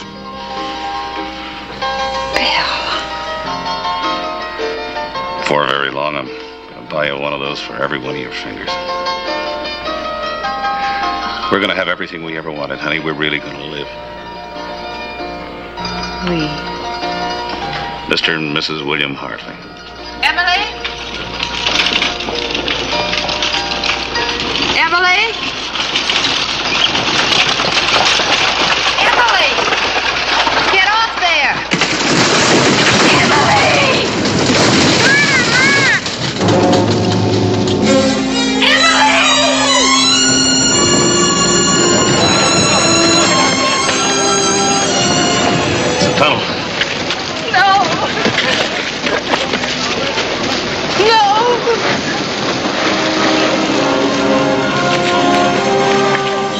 Sheriff.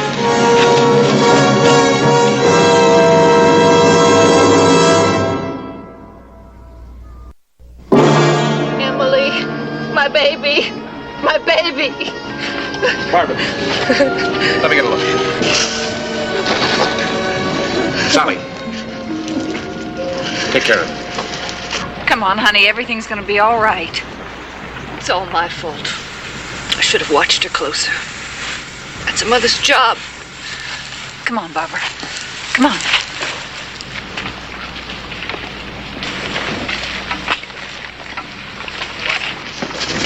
Emily. Get Doc Cunningham. You, get a hoist and some ropes. Move. Everybody get back. Is she dead? They don't know. The tunnel. Is that the reason the street caved in? I let her run wild. You have to watch your little girl. Anything can happen. Barbara. Now listen to me. She needs you now more than she's ever needed you in her entire life. I want you to talk to her quietly. Her mother's voice could be very important to her.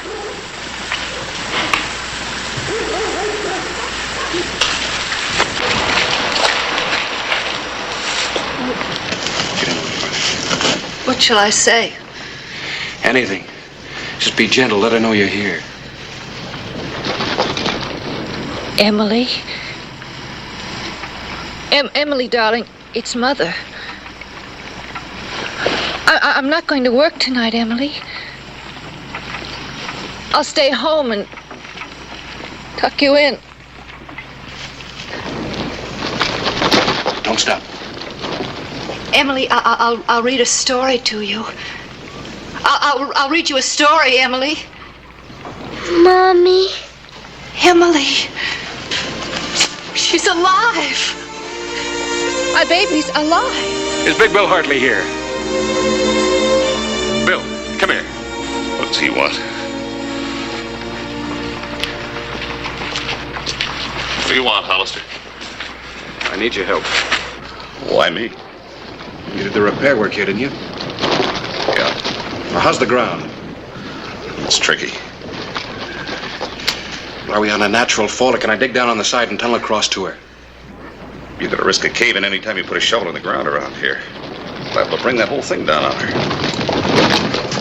Barbara, come back from that edge.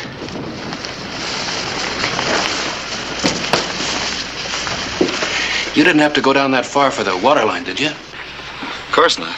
And why's the hole so deep? Well, how do I know? Could be a natural fault, an old well, a spring. Could be anything. You got any ideas about getting her out? Rope around her waist might work. Not if she's pinned. Yeah, well, maybe she isn't. Too tricky to get down there. We'll get a loop. Bill, we going to have to tell about the tunnel? No, we'll get the kid out. Are you sure? Now, don't get mixed up, Sally. What we got is ours. They find that silver mine, we got nothing. We'll get the kid out. Big Bill Hartley and Sally kept their secret about the tunnel from the old Marlowe house to the mine, through which the girl could have been reached.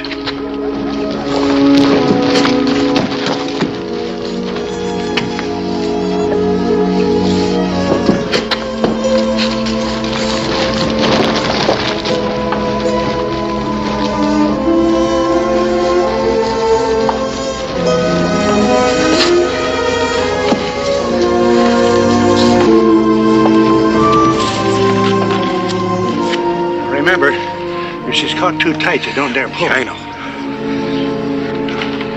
Gently, gently now.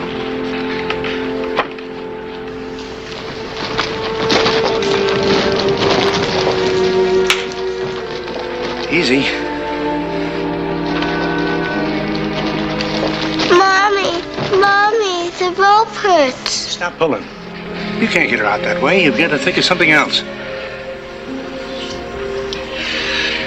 I'll have to go down after her. Now, wait a minute. You're no miner. You'd have that whole thing on top of her. I'll go alone.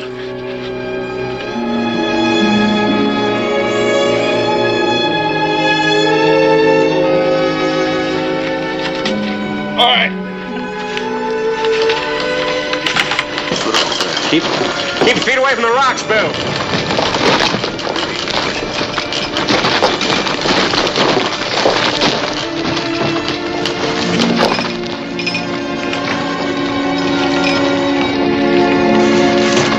Send me down a shovel.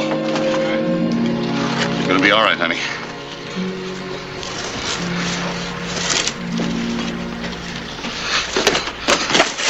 There it comes.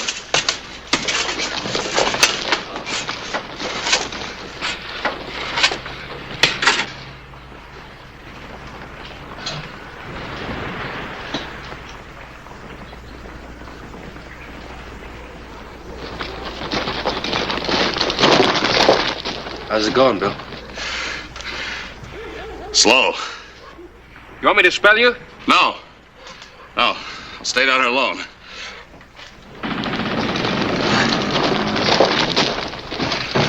Don't worry, honey. We're gonna get you out. The operation was difficult. Each act of digging risked a landslide, which could bring certain death to the digger as well as to the child below. The night of September 2, 1886.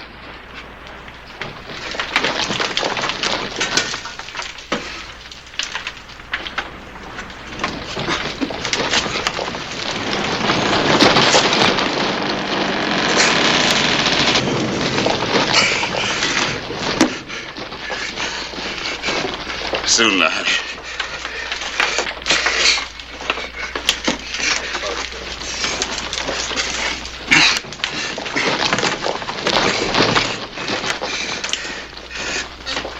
Here we go, dear.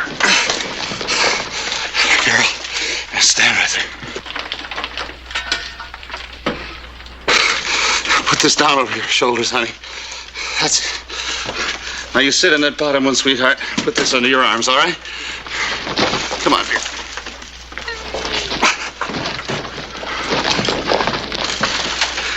Sheriff! Aye. We got her. Billy, take her arm out of there.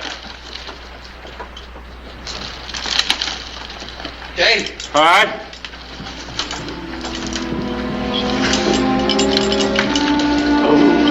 That night, 8 hours after the start of the operation, the child had been freed.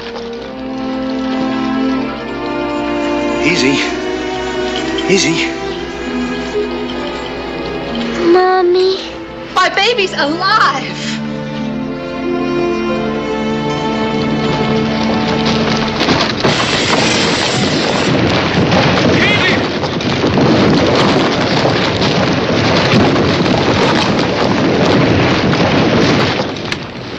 Take hours to clear. Ours will be too late. We've got to get him on soon. I can't work fast, Doc. The whole street may cave in on top of him.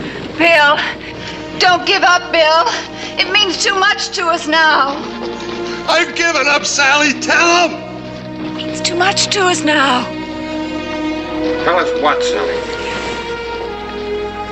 Nothing, Clay. He's delirious.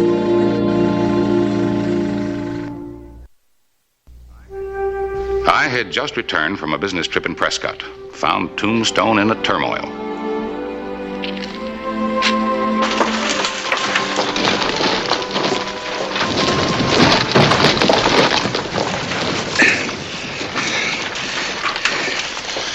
How's it going, Bill?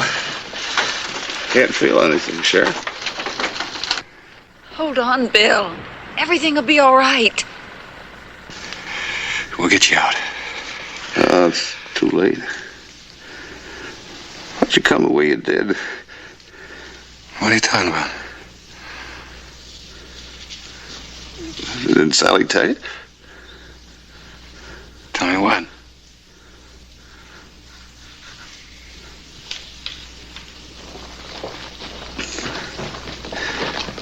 This is a tunnel between our house and the mine.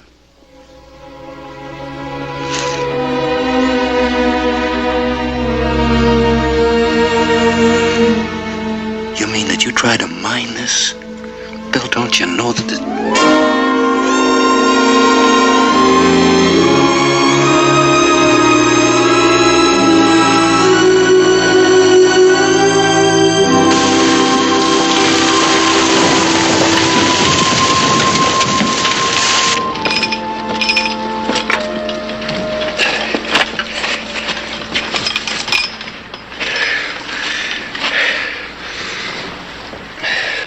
Anything I can do? No, thanks, Harris. We'll get him out now to bury him. They had a mine. They were mining here? This is just an isolated pocket. Huachuca Water Company found it when they laid the pipe 4 years ago. Rich ore, no vein.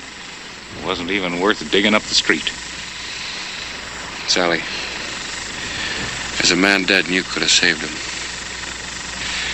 We're going to have a long talk. I'll be around.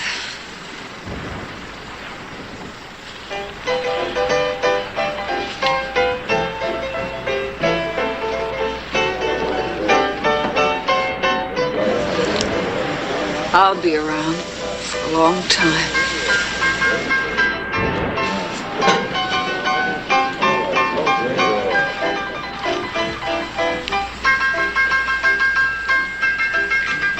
Silver. Looks like dirt.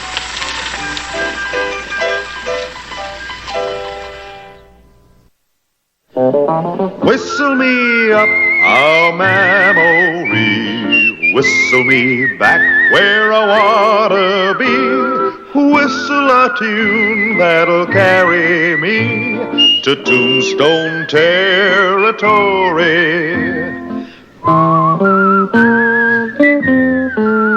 If your past has run afoul of the law, it's a handy place to be, 'cause your future's just as good as your draw in Tombstone territory.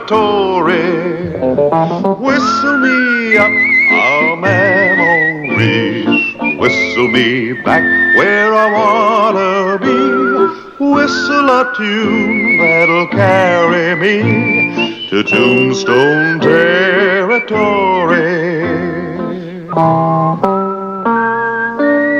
Were being attacked repeatedly after crossing the border. According to information received through unofficial channels, another pack train would be hijacked in the vicinity of Skeleton Canyon. This could lead to an international incident. It was Sheriff Clay Hollister's job to prevent it.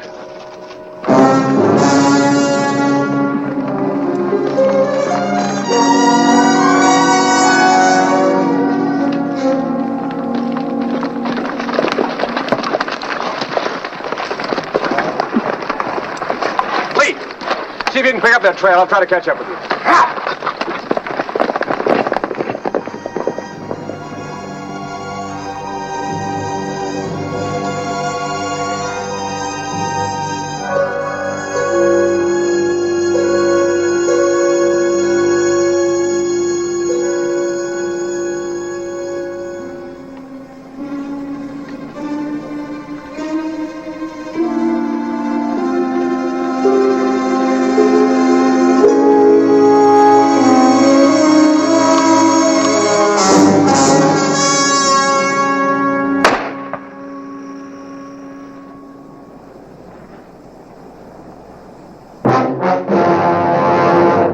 Actual account from the pages of my newspaper, the Tombstone Epitaph.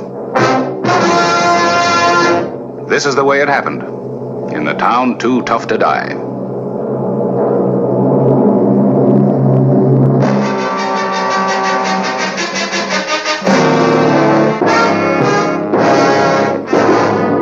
Tombstone territory.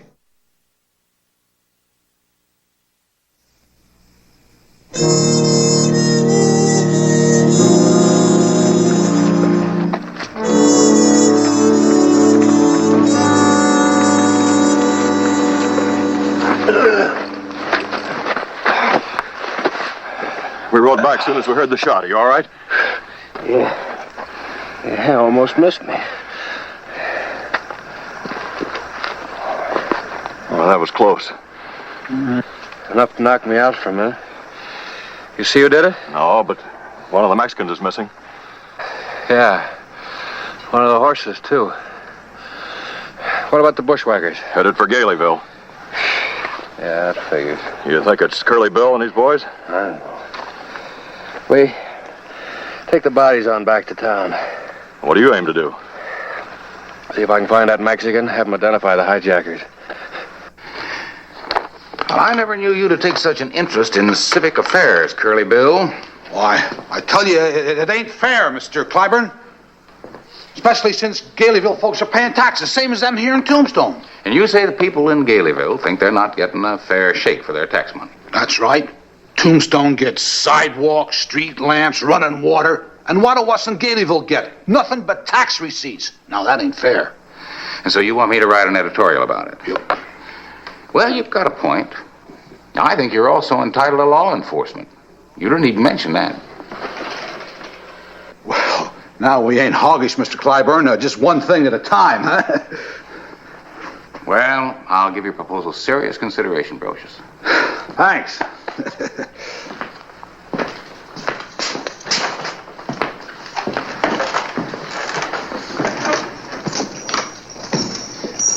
Now, I wonder what he really did want.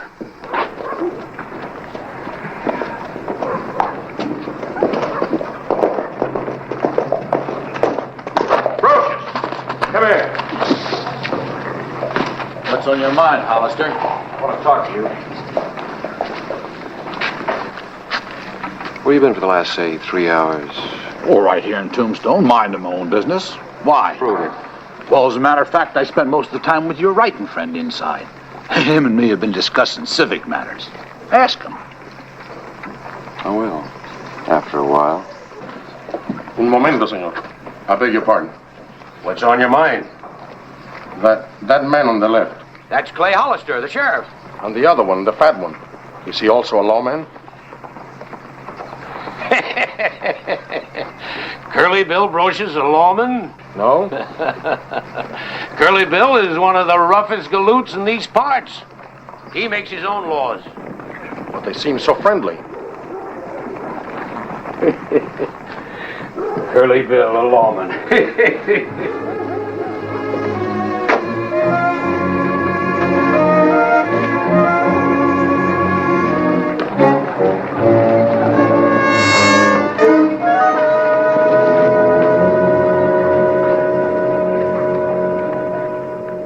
Mexican nationals dead.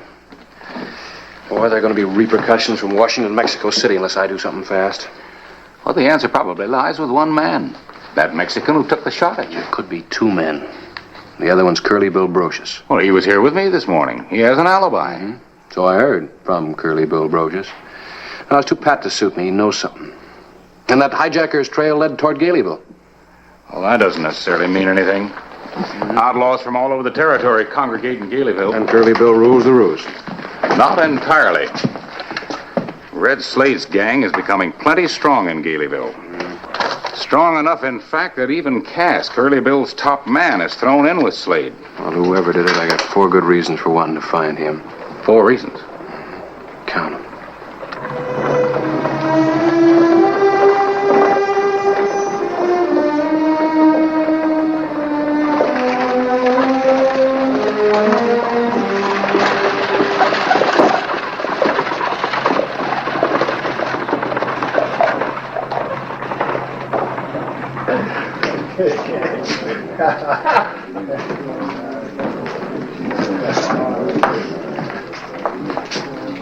Well, if it ain't old Curly Bill himself.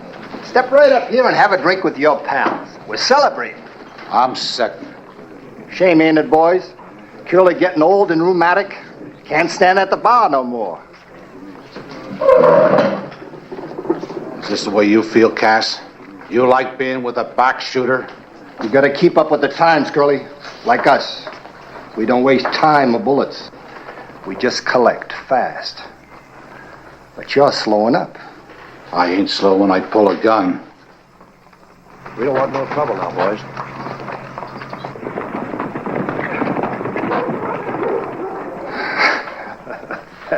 Thought you could take a little joke, Curly. I can when a man makes one.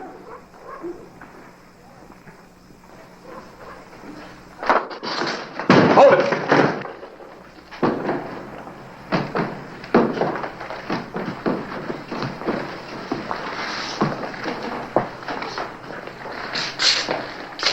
Outside.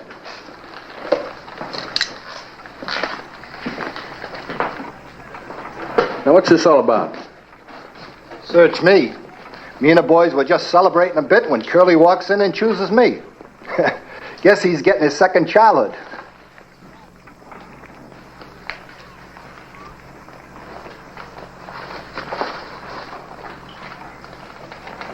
Set him up again. Now, just what was it you were celebrating? Now, ain't that funny? I done clean forgot. I guess I'll have to ask somebody else. Like who? Well, let's put it this way. When a killer shoots a man in the back, you ought to be sure of one thing. Like what? That the man's dead.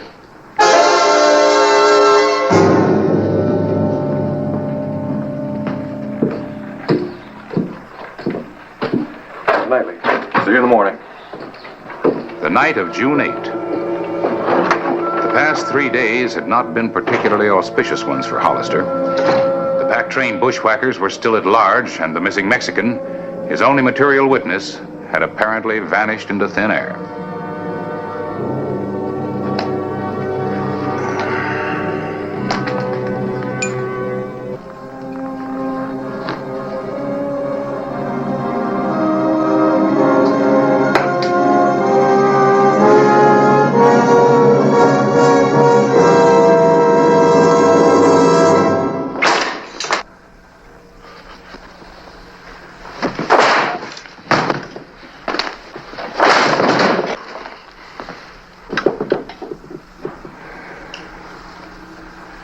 You're the man that's been looking for me, huh? Sí, señor. I am Don Jacinto Orozco, a sus órdenes. The man you tried to kill. Oh, well, now, hold on a minute. I'm the law. I've been looking for you to identify the murderer. You are the murderer. And you will pay for it.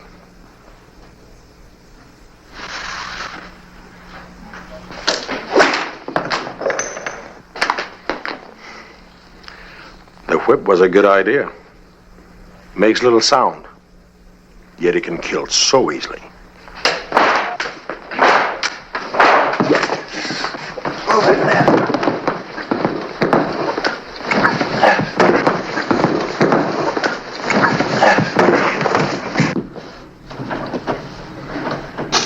All right. On your feet.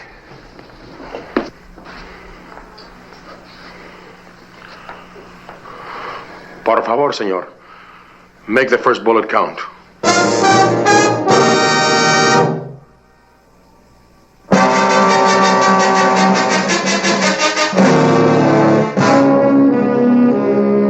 Except for the roistering bunch in the Crystal Palace, an ominous quiet had settled down upon Tombstone as two determined men faced it out in a room of the Exchange Hotel.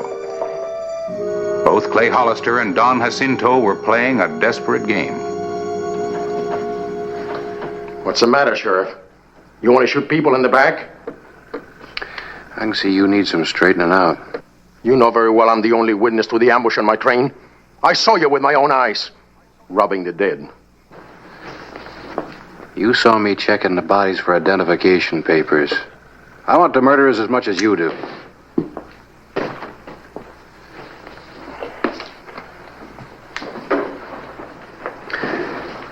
Drop into my office in the morning.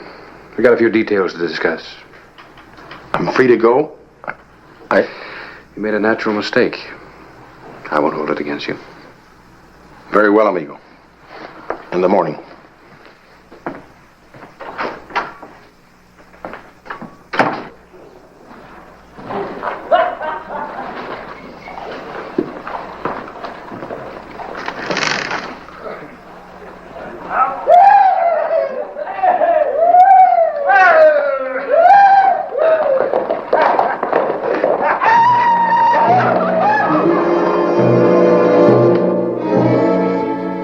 Clay Hollister now strongly suspected that the Mexican coin taken from Slade was a link to the pack train ambush. The morning of June 9, 4 heavily armed riders came into Tombstone. They had the look of men who had once served with the Rurales, a truly great police force. More than anything else, they looked like trouble. Oh, actually, we have no witnesses. No positive identification. But you have a good idea, don't you? Ideas aren't evidence, Don Jacinto. Are you telling me you know who killed and robbed us, but you refuse to arrest them? Even if I were sure, a warrant couldn't be issued until I have positive proof. I couldn't make it stick. Senor Hollister, if a mountain lion attacks my cattle, I do not wait to prove which beast is to blame. I hunt down and destroy every savage animal I can find. Well, Don Jacinto, according to the law, men aren't animals. It's my job to enforce the law. But you know who murdered my countrymen. I have suspicions. When I'm sure, when I have proof, that gang will be tried and hanged. Who are these men? I have the right to know. Not now. Not while you're feeling like you do. You refuse to tell me? I do.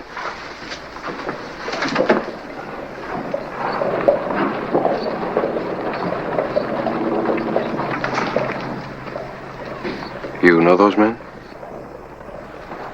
Si, senor. You sent for them. Mm-hmm.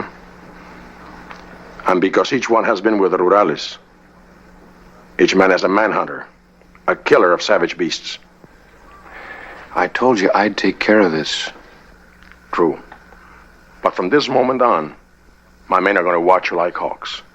One day you will lead us to the killers, and that day will destroy them. Buenos dias, Senor Sheriff.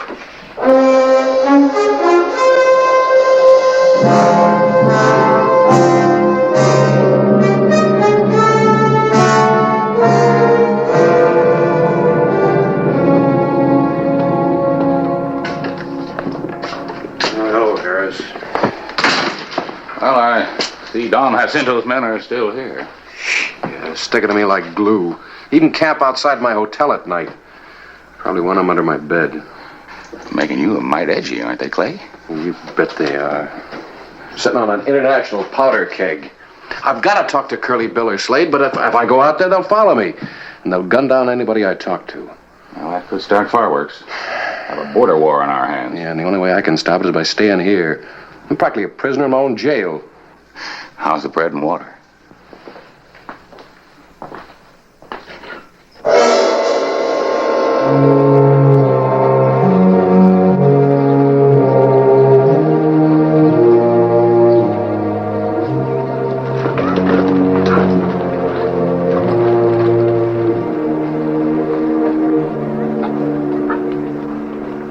Slade around? He was doing some target practice a while ago. It seems he has troubles even shooting a man in the back.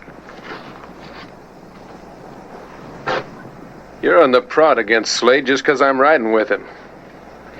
I like siding with you, Bill, but, well, you just sort of sit around too much. You live longer that way. I heard you told a couple of boys there's another pack train coming through today. Yeah, it's a rich one, they say. Does Slade know about it, Cass? He's one told me. Well, he'd better steer clear of that pack train. It'll be well guarded. No chance to take it at all. Unless some back-shooting outfit takes on the job. Slade's inside. Cass. Yeah. I still sort of like you, even if you have took up with Slade. So? Better not push your luck too far.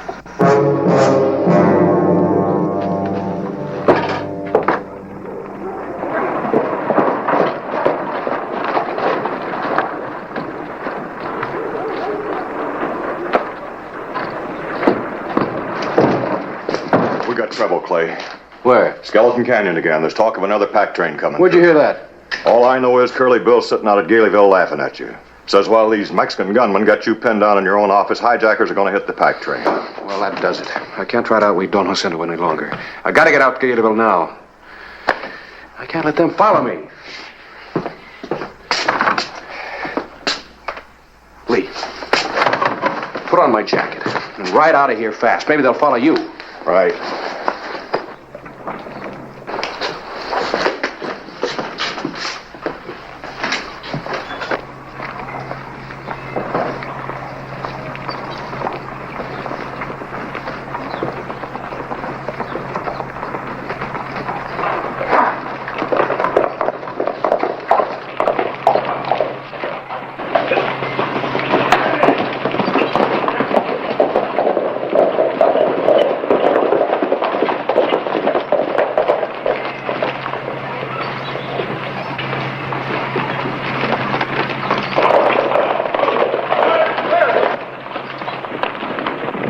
momento, muchachos!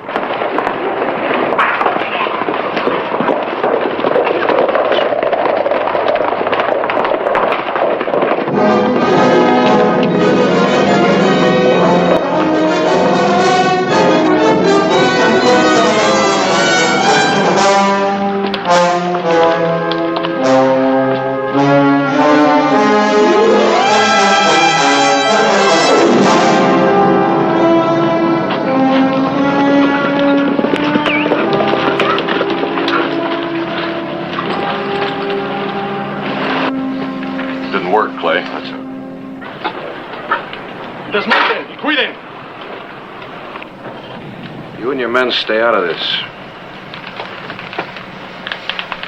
Now it's your move, Senor Hollister.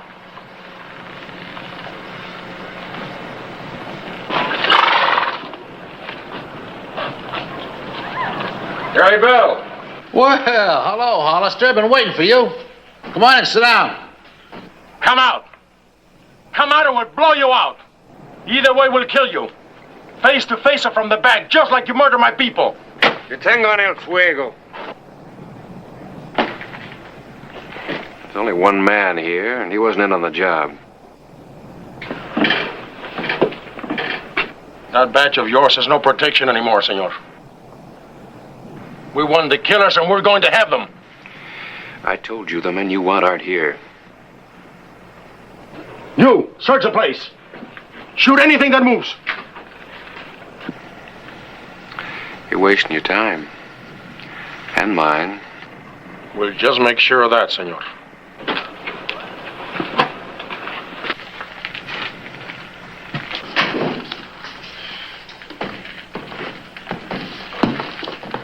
Well, they won't bother us for a while.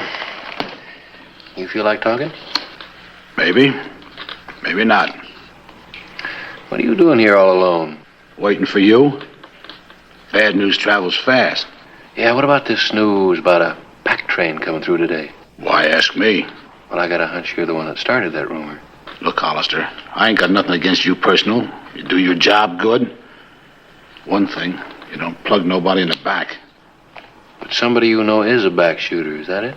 I ain't exactly no petunia the way I do things. But even I gotta draw the line somewheres. There ain't no pack train coming through today. But Slade thinks there is.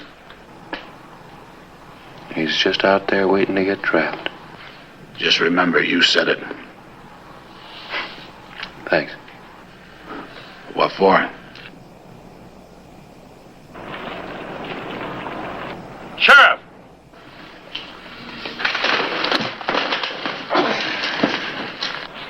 Monte.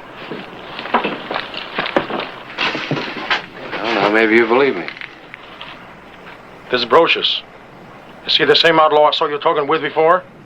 Outlaw? He had nothing to do with it. Take my word. And the gang of outlaws? I'll take care of them. You take your men back to Mexico. Lee?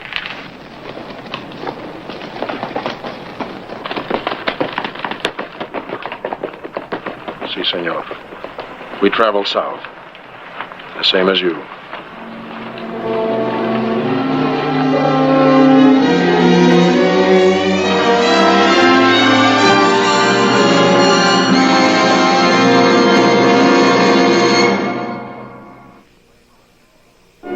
Clay Hollister and his deputy made a hard and fast ride to Skeleton Canyon, where Red Slade's gang waited to ambush another pack train.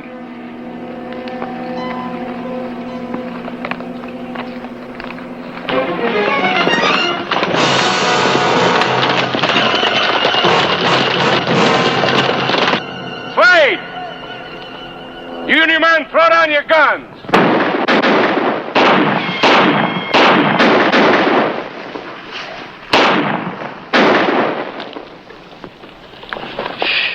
Thought I told you to go back to Mexico. This is on the way to Mexico. And besides, I want to help you. All right, you and your men are deputized. Dispersense. Bill? Huh? What about you? Oh, no, not this time.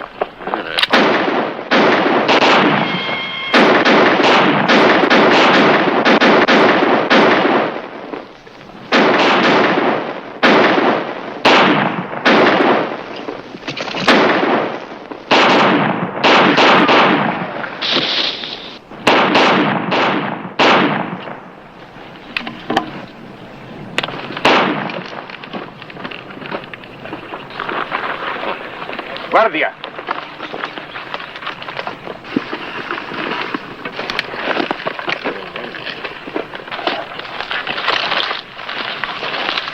I tried to tell you, Cass. You see, you pushed your luck too far. All right. Drop your gun belts. Now I go to Mexico, senor. Adios, amigo. Adios. Good man to have sight in you. I wonder where Curly Bill's headed so fast. Well, that wise old coot. What are you talking about? There's a big herd coming down from the north, heading for Fort Huachuca. And Curly Bill's headed north. And so am I. Take the prisoners in. And just remember one thing. Don't even start to trust an outlaw.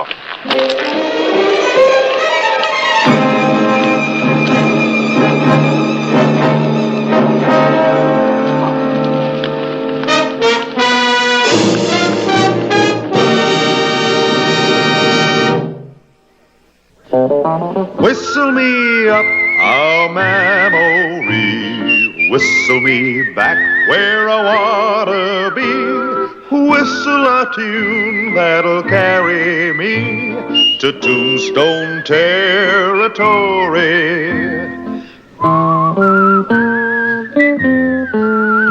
If your past has run afoul of the law, it's a handy place to be, 'cause your future's just as good as your draw in Tombstone territory.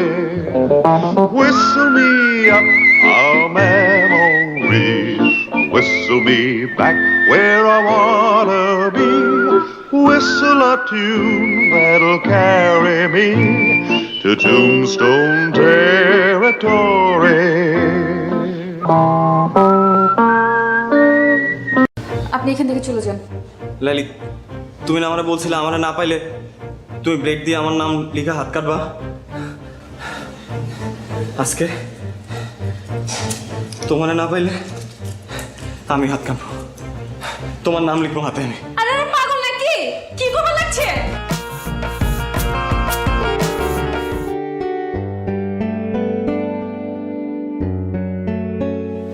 Laili, তোমার সাথে একটু কথা ছিল। আপনার সাথে কোনো কথা বলবেন না। Hi Laili. Laili please, 1 minute. আপনি বুঝতেছেন না কেন ভাইয়া? বলছি না ও কথা বলবে না। 2 দিন পর ওর বিয়ে, ওর মতো থাকতে দেন।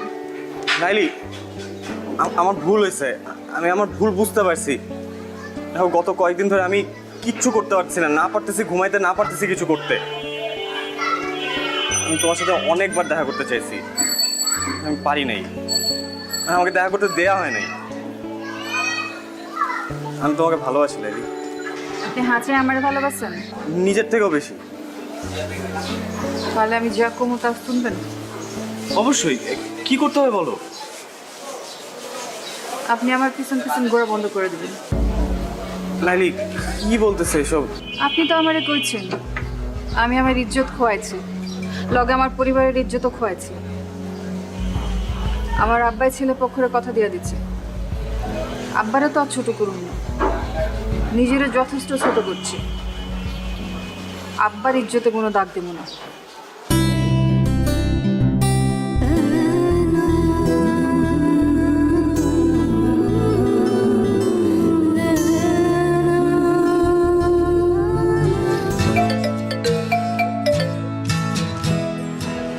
হ্যালো, আসসালামু আলাইকুম ভাইজান। ওয়ালাইকুম আসসালাম। আমি নীলের আম্মা কইতাছি। আপা, আমি জানি আপনি কি কইবেন, আমার কিছু করার নাই। আমি লাইলিরে জিগাইয়া সবকিছু ঠিক করছি। ভাইজান, কইতেছিলাম কি, আপনি লাইলির বাবা, দিন শেষে আপনার মেয়ে সুখটা আপনার কাছে বড়। কিন্তু ভাইজান, লাইলি আমার পোলাটারে ভালোবাসে, আমার পোলাটাও লাইলিরে ভালোবাসে। কিন্তু আপনি যদি লাইলির অন্যখানে বিয়া শাদী দিয়ে দেন, তাইলে তো ওরা কেউই সুখী হইব না। আপা, আপনি কি আমারে বাংলা সিনেমা চৌধুরী সাহেব মনে করছেন? হাত পা বাইন্দা আমি আমার মায়ের বিয়া দিতেছি? আমি যা কিছু করছি ওরে জিগাই করছি। ভাই সাহেব, আমার ছেলেটা লালিরে সত্যিই খুব ভালোবাসে। আপনি দেখেন, আমার পোলাটা আপনার মেয়েরা অনেক সুখে রাখবো। আপনি যদি লাস্টে একবার যদি ভাইবা দেখতেন, আপা আমি অনেক ব্যস্ত, এখন রাখি। আপনি আমার মাইয়াটার জন্য দোয়া করেন, আমিও আপনার পোলার জন্য দোয়া করি। আল্লাহ হাফেজ।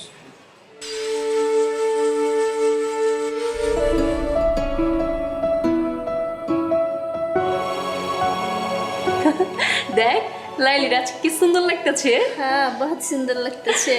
সাইটাগুলো মানাইছে। হ্যাঁ।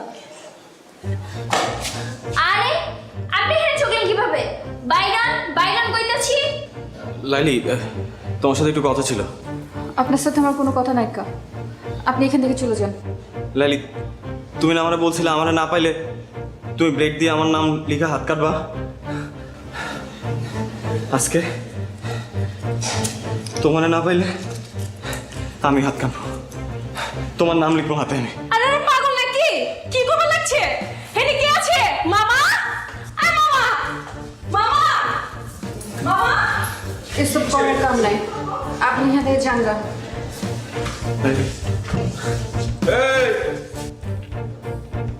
এই চাংরাফলা, এত ড্রামা শুরু করছো কে? পুলিশ ডাকো। আপনি যারে খুশি তারে ডাকেন মামা, আমি লাইলির সাথে বাঁচবো না। তখন তো খুব কইছিলা লাইলি একটা নাটক বাজ, ওই খালি নাটক করে বেড়ায়। হ্যাঁ, ওর লগে মজা লওয়া যায়, ওর লগে প্রেম করা যায় না, ওর বিয়া করুম না। আরে এখন কইতাছো ওরা ছাড়া আমি বাঁচুম না? না, হ্যাঁ, এসব নাটক বন্ধ করো। বিশ্বাস করেন আমি কোনো মজা নিতে আসি নাই। আমি সত্যি সত্যি লাইলি তোমার নাম লিখবো এবং ব্লেড দিয়ে না সত্যি রক্ত জলের নাম লিখবো। লাইলে তুই রাজি হয়ে যা, না ছেলেটা এরকম পাগলামি করতেছে, আপনার কাইটা লাইব। এমনি কিন্তু ছেলেটা ভালো আছে, তুই রাজি হইলে সবকিছু ঠিকঠাক হয়ে যাবো। আমি দুলা বাইরে সামলাইতেছি, তুই কোনো চিন্তা করিস না, ঠিক আছে? রাজি আছিস না? আরে রাজি হয়ে যা, আমার না করিস না, ভালো আছে ছেলেটা।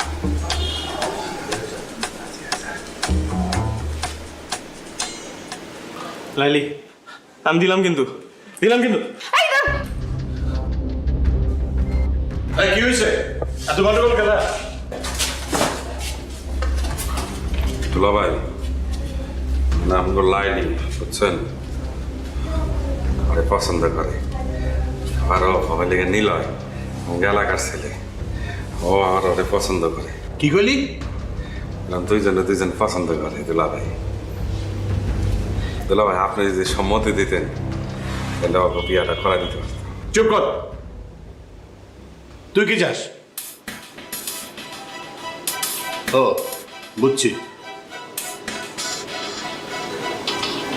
দুলা ভাই আপনি রাজি হয়ে যান, সমস্যা নাই। বুঝেন না কেন দুইজন পছন্দ করে, বুঝছেন না?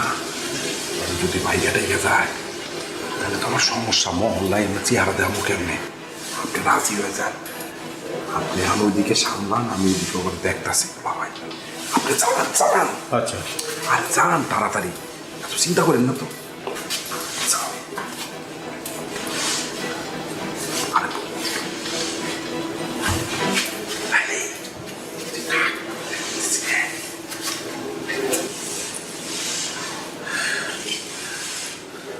হ্যাঁ কও, নাইলে কিন্তু কাটুন। হ্যাঁ কও। সমস্যা কি তোমার? শেষ পর্যন্ত তুমি ঘুড়ি মাস্টার ব্লেড লাইলির কাছে ধরা পড়লা। হ্যাঁ, ঘুড়ি মাস্টার ব্লেড লাইলির কাছে হাইরে গেছে।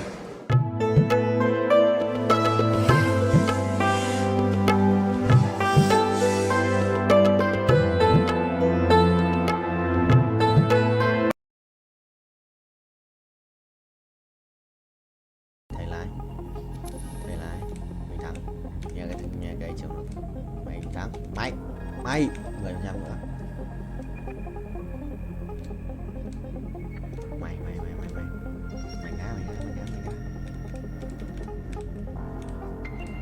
Mày Mày ô không được, đùa tao xuống không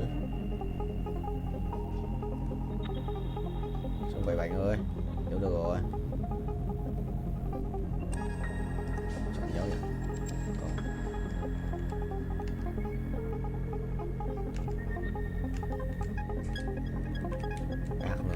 Lại lệch này 10 này đó, nhớ được chưa?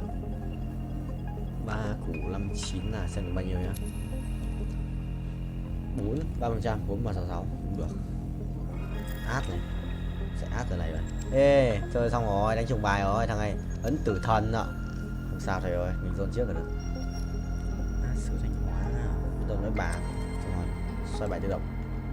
Đấy mà không. Chuẩn chỉ đấy, chuẩn chỉ mà xoay bài tự động.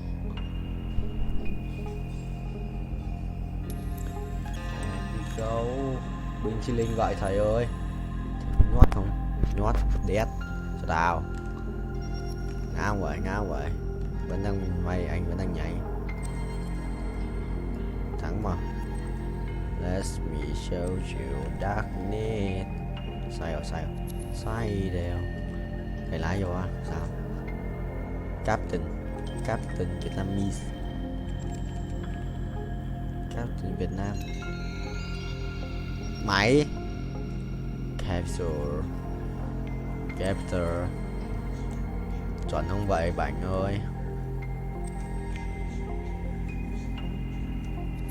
Chuẩn. Hai lần.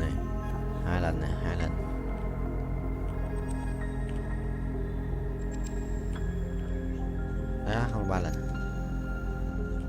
Lại nữa ta thể mình tính 3 lần này. 3 lần, 1 lần là 4 này. 5 lần này. 5 lần. 6 lần. 6 lần. Được 6 lần. 5 lần. Rồi 5. Chuẩn đi. Còn một cái cung xanh nữa. Đây đi.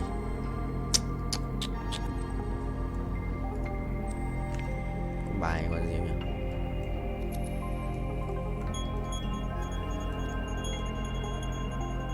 Có bài yêu đét. Long Vương à? Yêu đét sao còn nhiều máu đấy. Xuân vợ thấy chưa, chạm đất 49 rồi. Xong lần này là quay một vòng rồi mình. Tại không মন্টুর বাসা ফাঁকা খালি বাসা পুরা খালি খাওয়া দাওয়া নাই তুমি আর আমি শুধু তুমি আর আমি একা একা কত বড় সাহস তোর হ্যাঁ তুই সাহস পাইলি কিভাবে আমার নিয়ে খালি বাসায় যাবি বাসায় আমার কথা বলো বিয়ের কথা বলো সিরিয়াস হও তুমি তো জানো আমার বাসার অবস্থা কি এমন ভাই যেন পৃথিবীতে কারো ফ্যামিলি যেন না জন্মায় মানে ওর জন্য আমি কিছুই হচ্ছে না ও ফেল করে আর বিয়েটা হচ্ছে না ফেল করতেছে আর হচ্ছে বিয়ে পিছাইতেছে কিন্তু আমার লাইফটা কোথায় যাইতেছে সেটা তো কেউ চিন্তা করতেছে না ও তো সেই ব্যাপারে কোনো টেনশনই নাই আমি যে তোমাকে কত ভালোবাসি এটা কি ওকে আমি বলতে বুঝাইতে পারতেছি বলো হ্যাঁ আরে কি হয়েছে না আমি আর বসে থাকতে পারবো না এতক্ষণ ধরে রিকশায় বসে থেকে আমার ব্যাক পেন করতেছে কোথায় দেখি দেখতে হবে না আমি আর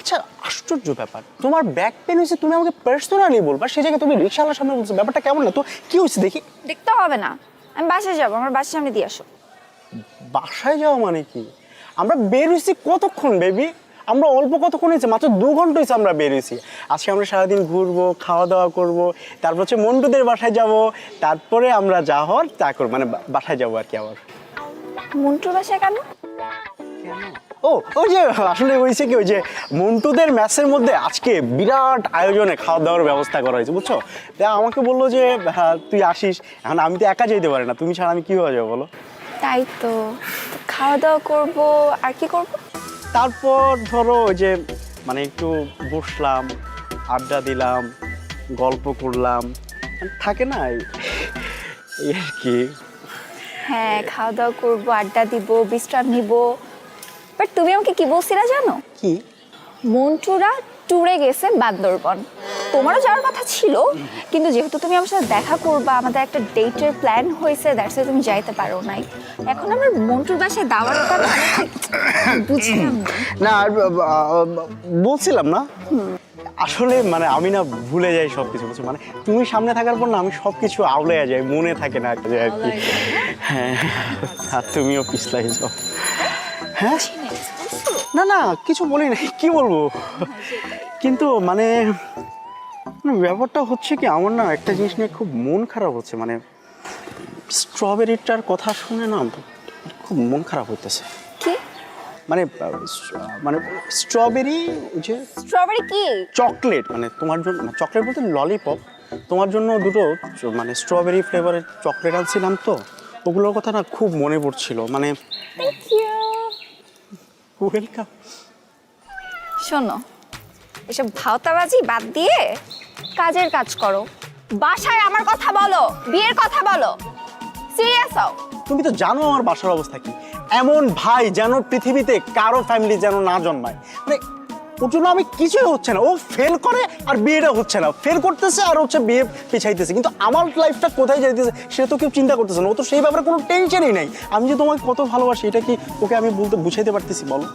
হ্যাঁ, অনেক প্রবলেম না? খুব প্রবলেম। আমার কাছে একটা সলিউশন আছে। কি সলিউশন? চলো আমরা পালাই বিয়ে করে ফেলি। দেখো, তোমার বাসায় প্রবলেম আছে, আমার বাসায় অনেক প্রবলেম আছে, বাট আই এম সিরিয়াস। এসব বাসার প্রবলেম এত পাত্তা দিলে চলবে না। পালাই বিয়ে করে ফেলি। বেবি, তোমাকে আমি এই কারণে এত লাভ করি, তোমার ইন্টেলেকচুয়াল হাইট এত বেশি যে কোন দিন জানি তোমার সাথে থাকতে থাকতে আমার হাইটটাও 6 গিয়ে পৌঁছে যাবে। 6 কি? ফিট, ইঞ্চ নাকি সেন্টিমিটার? না না, ফিটই তো, ফিট। ও, মন্টু বাসায় নেই তাই না? না না, বাসায় নাই তো। তাহলে মন্টুর বাসায় আমরা যাবো কিভাবে? কারণ চাবি আছে তো আমার পকেটে। চাবি? হ্যাঁ। মন্টুর বাসা ফাঁকা, খালি বাসা, পুরা খালি, খাওয়া দাওয়া নাই, তুমি আর আমি, শুধু তুমি আর আমি, একা একা। কত বড় সাহস তোর! হ্যাঁ, তুই সাহস পাইলি কিভাবে আমার নিয়ে খালি বাসায় যাবি? তুই কি মনে করছস আমাকে বলবি যে চলো আমরা খালি বাসায় যাই, তোর সাথে আমি ফুরফুর করে চলে যাব? ঠিক আছে, না গেলে তো আর কিছু করার নাই। পিছলাইতেছ না? আসলে তুমি না আমাকে নিয়ে সিরিয়াস কিনা আমি সেটাই বুঝি না। আমি বাসায় একা একাই যাচ্ছি, আর তোরে ললিপপ তুই খা। Baby, baby lollipop.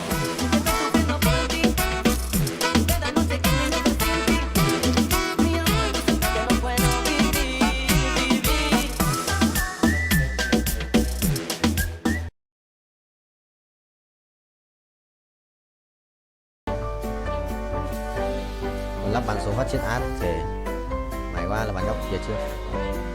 Mày đi, mày đi, 4 tháng gì? Đây rồi, đến được giao dòng rồi, kiếm đồ xanh. Tốc độ cao vậy thôi, 130 nghìn quay thì số tốc độ cao lắm. Khiếp, 3 thằng tốc độ cao đua nhau à? Anh sắp dừng rồi, anh sắp đến giới hạn. Toàn quỷ đây. Đua nhau rồi đấy nhỉ? Sao nó bị nhường lên nhỉ? Đấy, 415 này. Lục mới à? 20 này. Rồi new record. Bảo mà tận 430 quay. Lục mới tận 430 sử có 20 quạt rồi. Có tiền à? Đây, add 2. Rồi đây.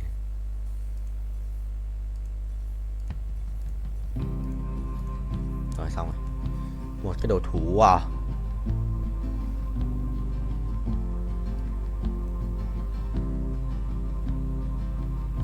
Rồi thủ tượng đi. Đâu có đồ. Thế rồi. Hết rồi. Chi cái xa này. Đéo dài. Là còn ý đây cút lắm ạ. Rồi. Không phải thằng này. Ý đây cần phải cút. Thằng một con là 2 ạ. Add 2 không sao. Vừa đây add 1 sợ điếc. Thằng Oan gửi đồ. Không sao, mình có hai bên 2 thú tượng mà. Ui, xét nhảy được đấy nhở? Xét 1 ạ. Hỏng rồi, thua thì đéo không được. Xét vẫn sống mà. Đéo hiểu. Rồi, mình sợ gặp thằng này cút luôn quá. Nếu mà giết được nó, gặp nó chắc cút luôn. Khỏe đi. Chịu rồi. Đánh vài năm, đánh vài xong đấu Long Vương. Sửa khỏe vãi, anh đéo đánh được. Anh gặp thằng anh thua luôn. Đi lao 3 hoặc là set 2 thì còn có cơ hội. Thấy là thật. Rồi cộng 10 perfect cho tao.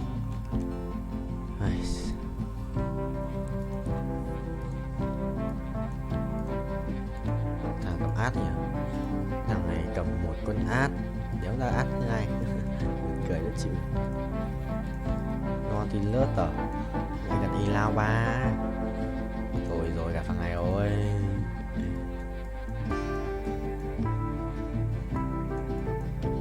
Gặp thằng ấy rồi. Kệ đi. Thôi anh bay tiếp, anh không quan tâm. Không quan trọng vụ nổ lớn. Đi đây kìa, sợ vãi. Ê thằng đi xin xuống đây đấy. Rồi, xong rồi, thua rồi. Đi rồi. Đi xin xuống. চোখ বন্ধ করলে তুমি যে কি করবে আমি জানি না। কি বলো, কি করবো? জানি জানি আমি। বন্ধ করো না, চোখ বন্ধ করো। সত্যি কিছু করবে না তো?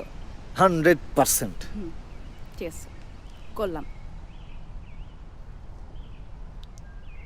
Will you marry me? Mobile, নতুন মোবাইল, লাখ করছো কি তুমি? Thank you so much.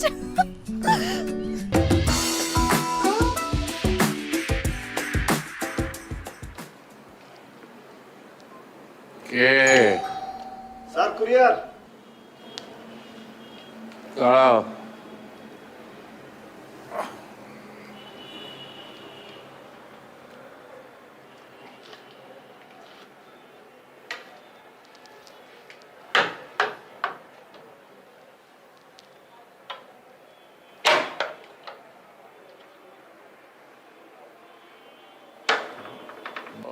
ওরা তো বাসায় কেউ নেই, তুমি টেবিলের উপর রেখে দিয়ে যেতে পারবে?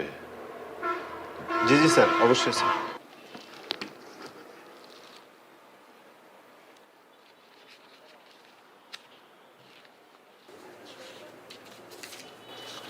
স্যার রিসিপ্ট স্যার, সই লাগবে স্যার একটা।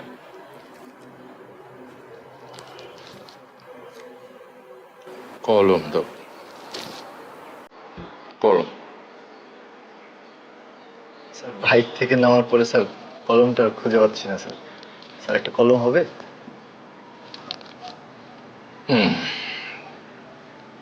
দাঁড়াও। জি।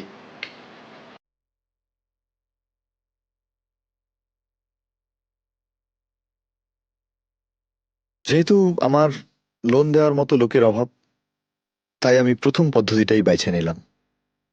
নিজের জন্য নয়, এই জীবনে প্রথম আমি চুরি করলাম।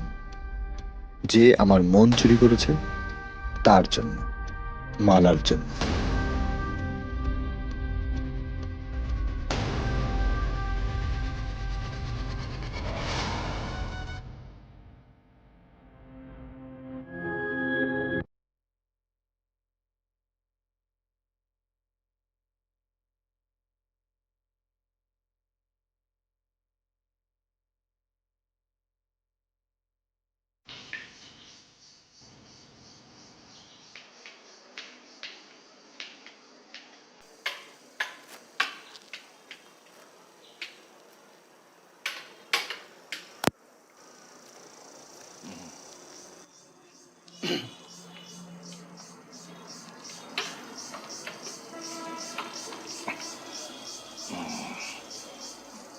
ঠিকানাটা কি আছে ওখানে?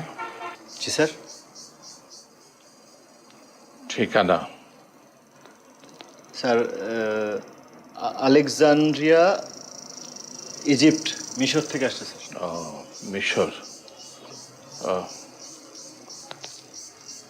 মিশর তো দারুণ একটা জায়গা, বিশেষ করে অ্যান্টিক্সের জন্য। আমি যতবার গেছি মিশরে, ততবারই আমি কিছু না কিছু নিয়ে এসছি সেখান থেকে।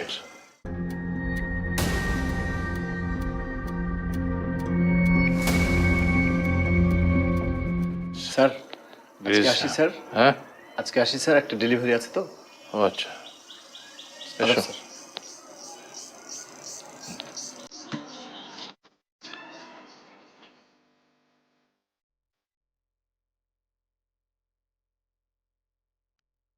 অন্ধপুরের ঘড়ি বিক্রির টাকায় মালার জন্য একটা ভালো মোবাইল কিনে ফেললাম। ফলে বাকি চুরির জিনিসপত্র নিয়ে আমি মোটেও ভাবিত ছিলাম না।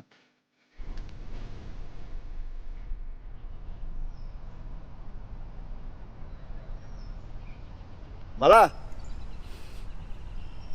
আজকেও দেরি করে আসছো, প্রত্যেক দিন তুমি দেরি করো, কি সমস্যা তোমার? তুমি না বলো যে আমার মধ্যে একটা নায়ক নায়ক ভাব, দেখো না সিনেমায় নায়ক দেরি করে ফেলে, নায়িকা অপেক্ষা করে থাকে। আচ্ছা সরি সরি সরি সরি, মন খারাপ করো কেন? তোমার জন্য একটা জিনিস আনছি, বলো কি আনছি? কি জিনিস দাও? কি আনছো দাও না। না না না, তুমি একটু চিন্তা করে দেখো কি আনছি। এত চিন্তা করতে পারবো না তো, বলো, মাথাটা একটু খাটাও। আরে কি ঘোড়া ডিম নিয়ে আসছো, দাও না দাও। আচ্ছা তাহলে চোখ বন্ধ করো। চোখ বন্ধ করলে তুমি যে কি করবে আমি জানি না। কি বলো, কি করবো? জানি জানি আমি। বন্ধ করো না, চোখ বন্ধ করো। সত্যি কিছু করবে না তো? 100%। ঠিক আছে, করলাম। Will you marry me? Mobile, নতুন মোবাইল, আল্লাহ করছো কি তুমি? Thank you so much. আমার একটা ফোন কি দরকার ছিল জান, তুমি এটা কি করছো? দাও দাও দাও। ভালো হয়েছে না? ভালো হয়েছে না? দেখো বলছিলাম না, তোমার কথা দিছিলাম না, ছবি তুলে দেখো। হ্যাঁ ছবি তো তুলবই, দাঁড়াও। নতুন মোবাইলের প্রথম ছবি তোমার সাথে। আসো।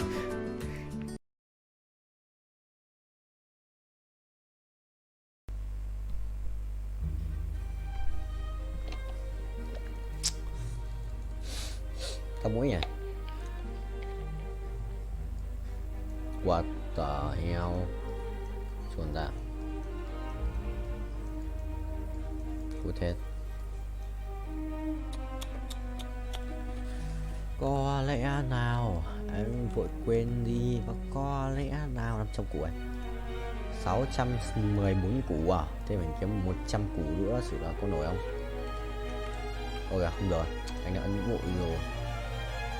Có lẽ 62 triệu này, 62 triệu rồi. Cũng một lần quay được gần 100 củ ấy. 100 củ không? Mình quay được 400 lap à? Được 400 lap phải được 100 củ ấy.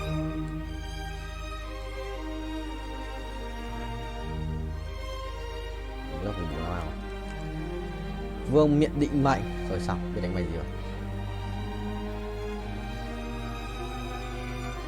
Đánh mày gì rồi, biết đánh mày gì rồi? Tôi nhặt bài á.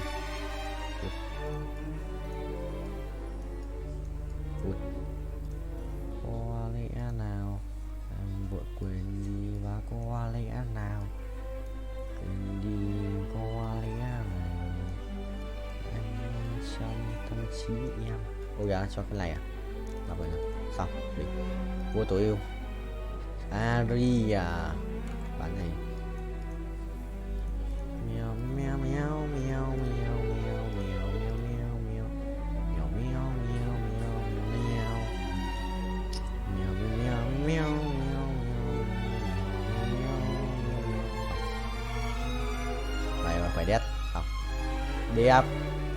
598 củ chưa đủ, chưa phải là tất cả. Mấy thằng này ra quát lipet ở cái map 2 này xử có đéo này. Trốn.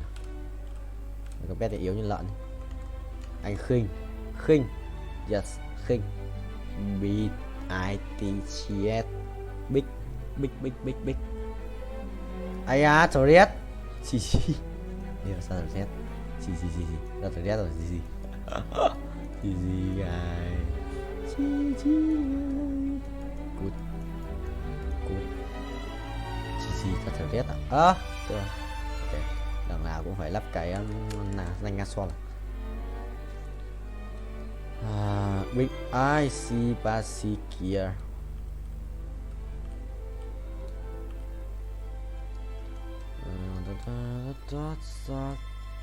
Ủa? Sơn bố Hiếu béo đang playing Space War. Cái gì vậy? Ui dồi, nháy phát 2 lần. Chuẩn không? Chuẩn không vậy chóm? Chuẩn đét cho thôi. Chuẩn và đét.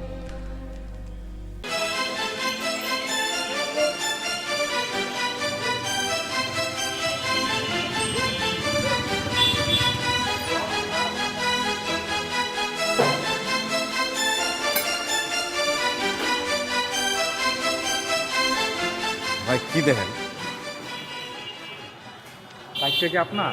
হ্যাঁ আমার ভাই, কি হয়েছে? Number plate কই? সেটা দিয়ে আপনার কি দরকার? রাইট দেন। হ্যাঁ রাইট দিই, কি হয়েছে? বেরিবাদ যাবেন? না ভাই, এই মুহূর্তে বেরিবাদ যাবো না ভাই। ভাই চলেন না, আমার মায়ের অসুস্থ। ভাই আমার রাইড শেষ, আমার পোলার আছে জন্মদিন, আমার তাড়াতাড়ি বাড়ি যাইতে হবে, আমি যাইতে পারবো না। তো আপনি আর একটা রাইড দেখেন, এ নিয়ে যাবে আপনারে।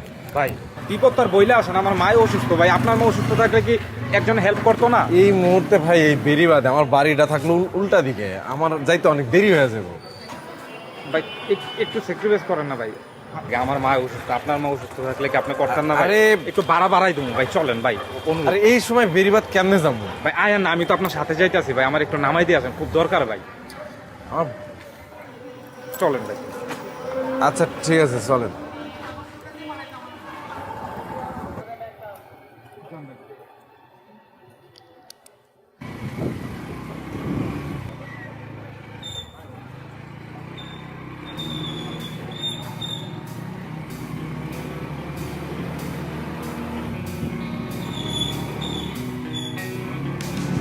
ভাই কোন দিকে?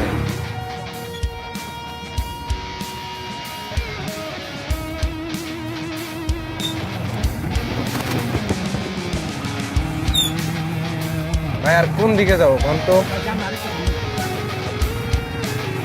সেই কখন থেকে তো সামনে সামনে করতেছে।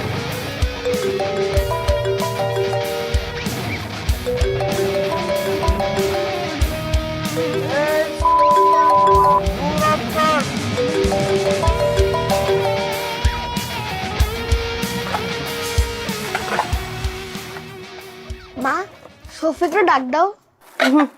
আমার অনেক রাত হয়েছে। তাহলে একটা কাজ করো, ওর জন্য একটা কেকের পিস রেখে দাও। আচ্ছা রাইখা দিব না, কাল সকালে তুই দিয়ে আসিস। মা, মোমবাতি কই? মোমবাতি আনতে তো ভুলে গেছি একদম। তাহলে কাজ করো, বাবাকে আনতে কইয়া দাও। তোর বাপ কি জানে যে কেক কিনে নিয়ে আসছি? আচ্ছা আগে আসুক, তারপরে দোকানে পাঠাবো নেবো মানে। তাহলে একটা কাজ করি, আমি নিজে গিয়ে নিয়ে আসি। ছোট মানুষের রাতে বেলা বাইরে যাওয়া নিষেধ তোরে শিখাইছি না? তাহলে আবার একটা কাজ করো, বাবাকে ফোন দিয়ে কইয়া দাও বেলুন আনতে, আর বলবা যে তাড়াতাড়ি আসতে। আর একটু অপেক্ষা করি, হ্যাঁ তারপর কমুনি।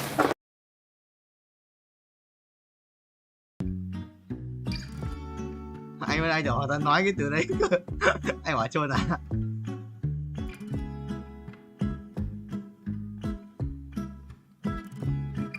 Tắm 3 máu bao giờ anh mới chết?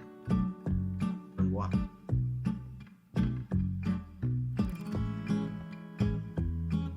Kinh ấy, anh phát kiếm ở đây có không? Kiếm à? Anh có tiền sao mát sao mà? Trung tâm giờ tỉnh bắt theo một chú 2, 3, 4, 3 phải học mà. Rưỡi học đây là anh thầy còn bổ trợ thêm, mẹ không đừng học 6 giờ đến 7 rưỡi thôi. Anh thầy dạy bổ trợ thêm. Đêm về em quay cho anh trai hát không phải bảy chi tình.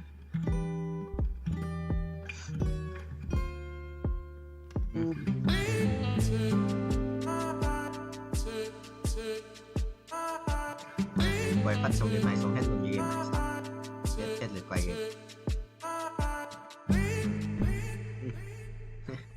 Thì đừng quay nữa.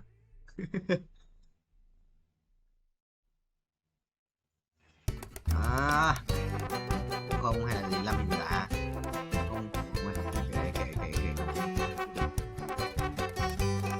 thằng quốc tế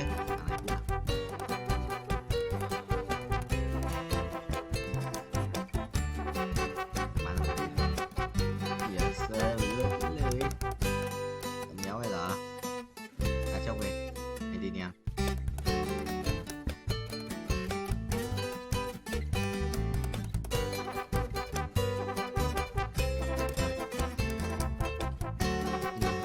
Luôn à, đéo bia ở thần thoại ăn gì như vậy bây giờ đéo rồi quan gì nhỉ, bạt báo xứng xương cá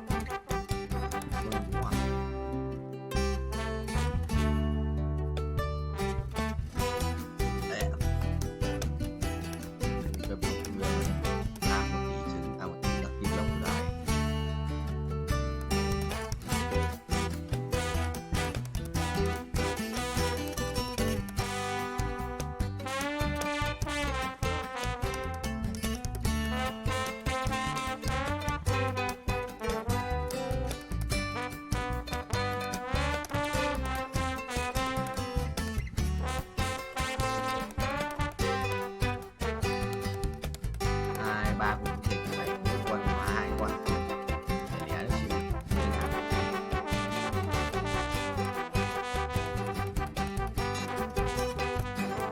Cái này còn mấy cái thằng cái game này là game mà mình quay này còn giấu một cốt cơ, một cốt 250 game thôi. Sau khi farm game ra 1 tỷ game, anh phải farm 1 tỷ game rồi. Giấu tục có 25k hay là 250 game gì vậy? Thua này. Còn anh Cao Cường ấy. Thằng này đánh hắc ám thần dương mà. Cao Cường đéo.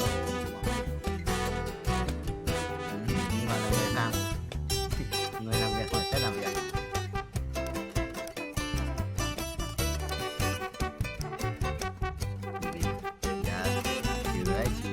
Hỏng biết không tự tắt không hỏng biết đấy, nó không tự lưu đâu, nó hỏng, nó lưu vào nhưng mà hỏng biết. Ngày xưa cứu được nó, anh xem cách cứu ấy không, là người ta ngày xưa không có cách cứu được, nhưng mà giờ ta không có cách cứu nữa.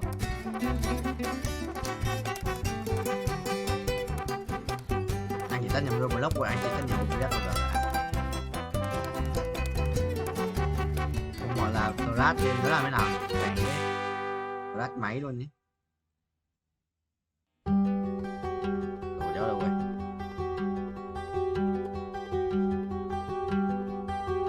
Đâu đây?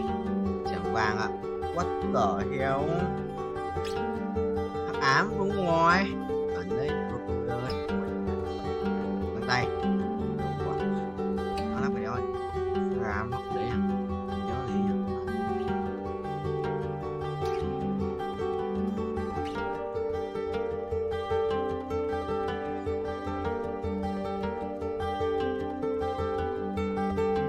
Rồi, yes, giờ nhầm. EIT, Robului.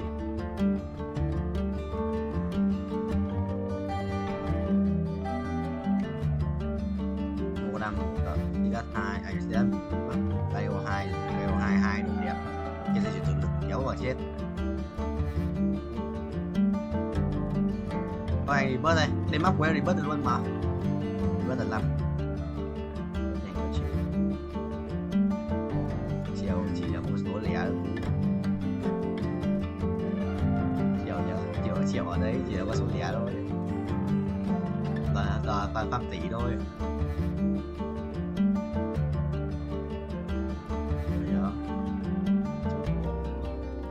Thuốc này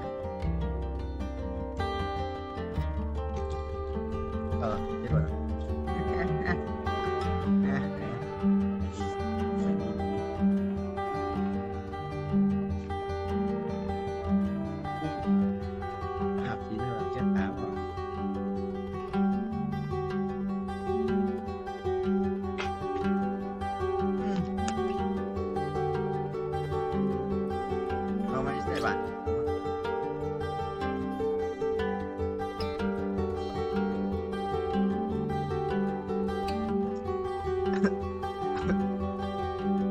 Gì mấy con pet đây sáng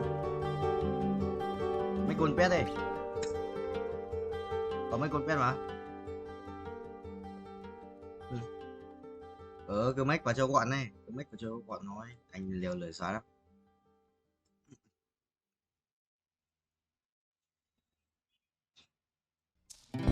Vẫn ấy thằng nào 10 không 7 hắc ám mà một anh éo của ấn hắc ám để ghép một ấn 2 ấn à, thêm một ấn nữa. Mấy cờ nhau bắn rồi, mấy cờ bắn tiếp được game nốt qua cho một lần qua cho một lần tiếng đây, đấy là nốt bắn bao ra đấy. Dính bắn này cấm à,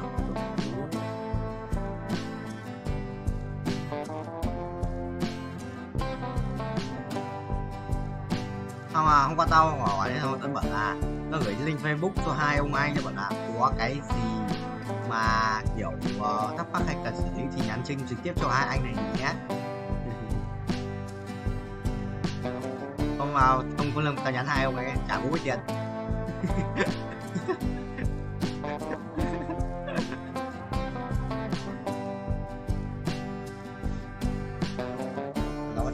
nó có lúc đâu.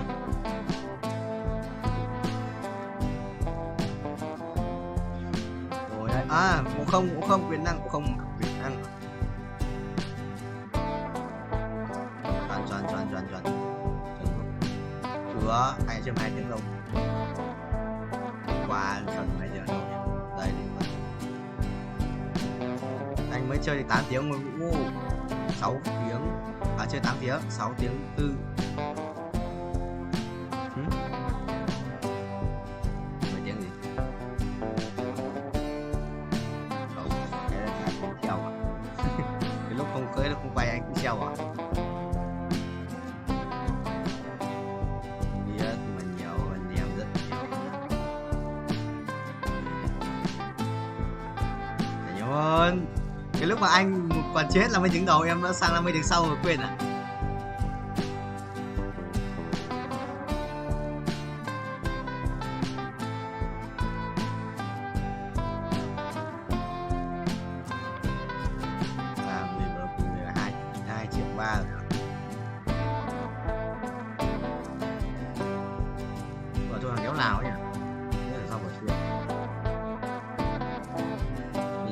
Đi ra một rồi mày làm béo với tao rồi.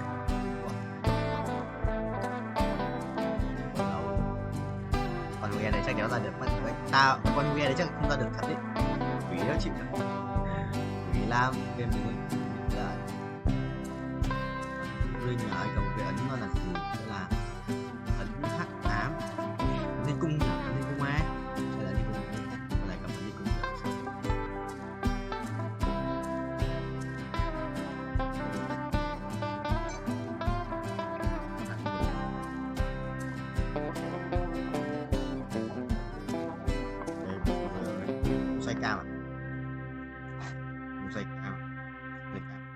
Xoay cam nó khóc đấy.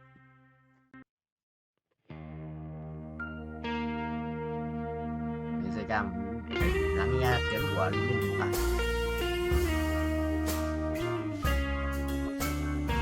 Xong rồi nó check biết bảo là hai thằng nói cái gì đấy.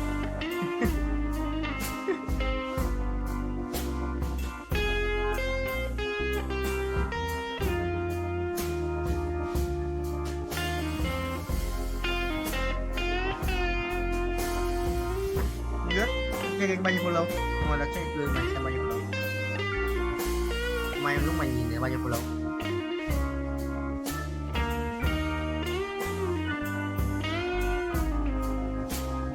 Ngoài 200 một tháng. Có bảo là 200 một tháng đây.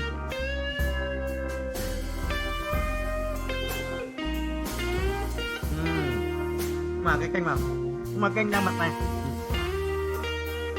Biết nó bảo cái kênh đăng mặt mày là đăng kênh đầu tiên mà nó gọi tao trước, nhưng mà nó bảo là mặt mày ấy, kênh đăng ở phim mà.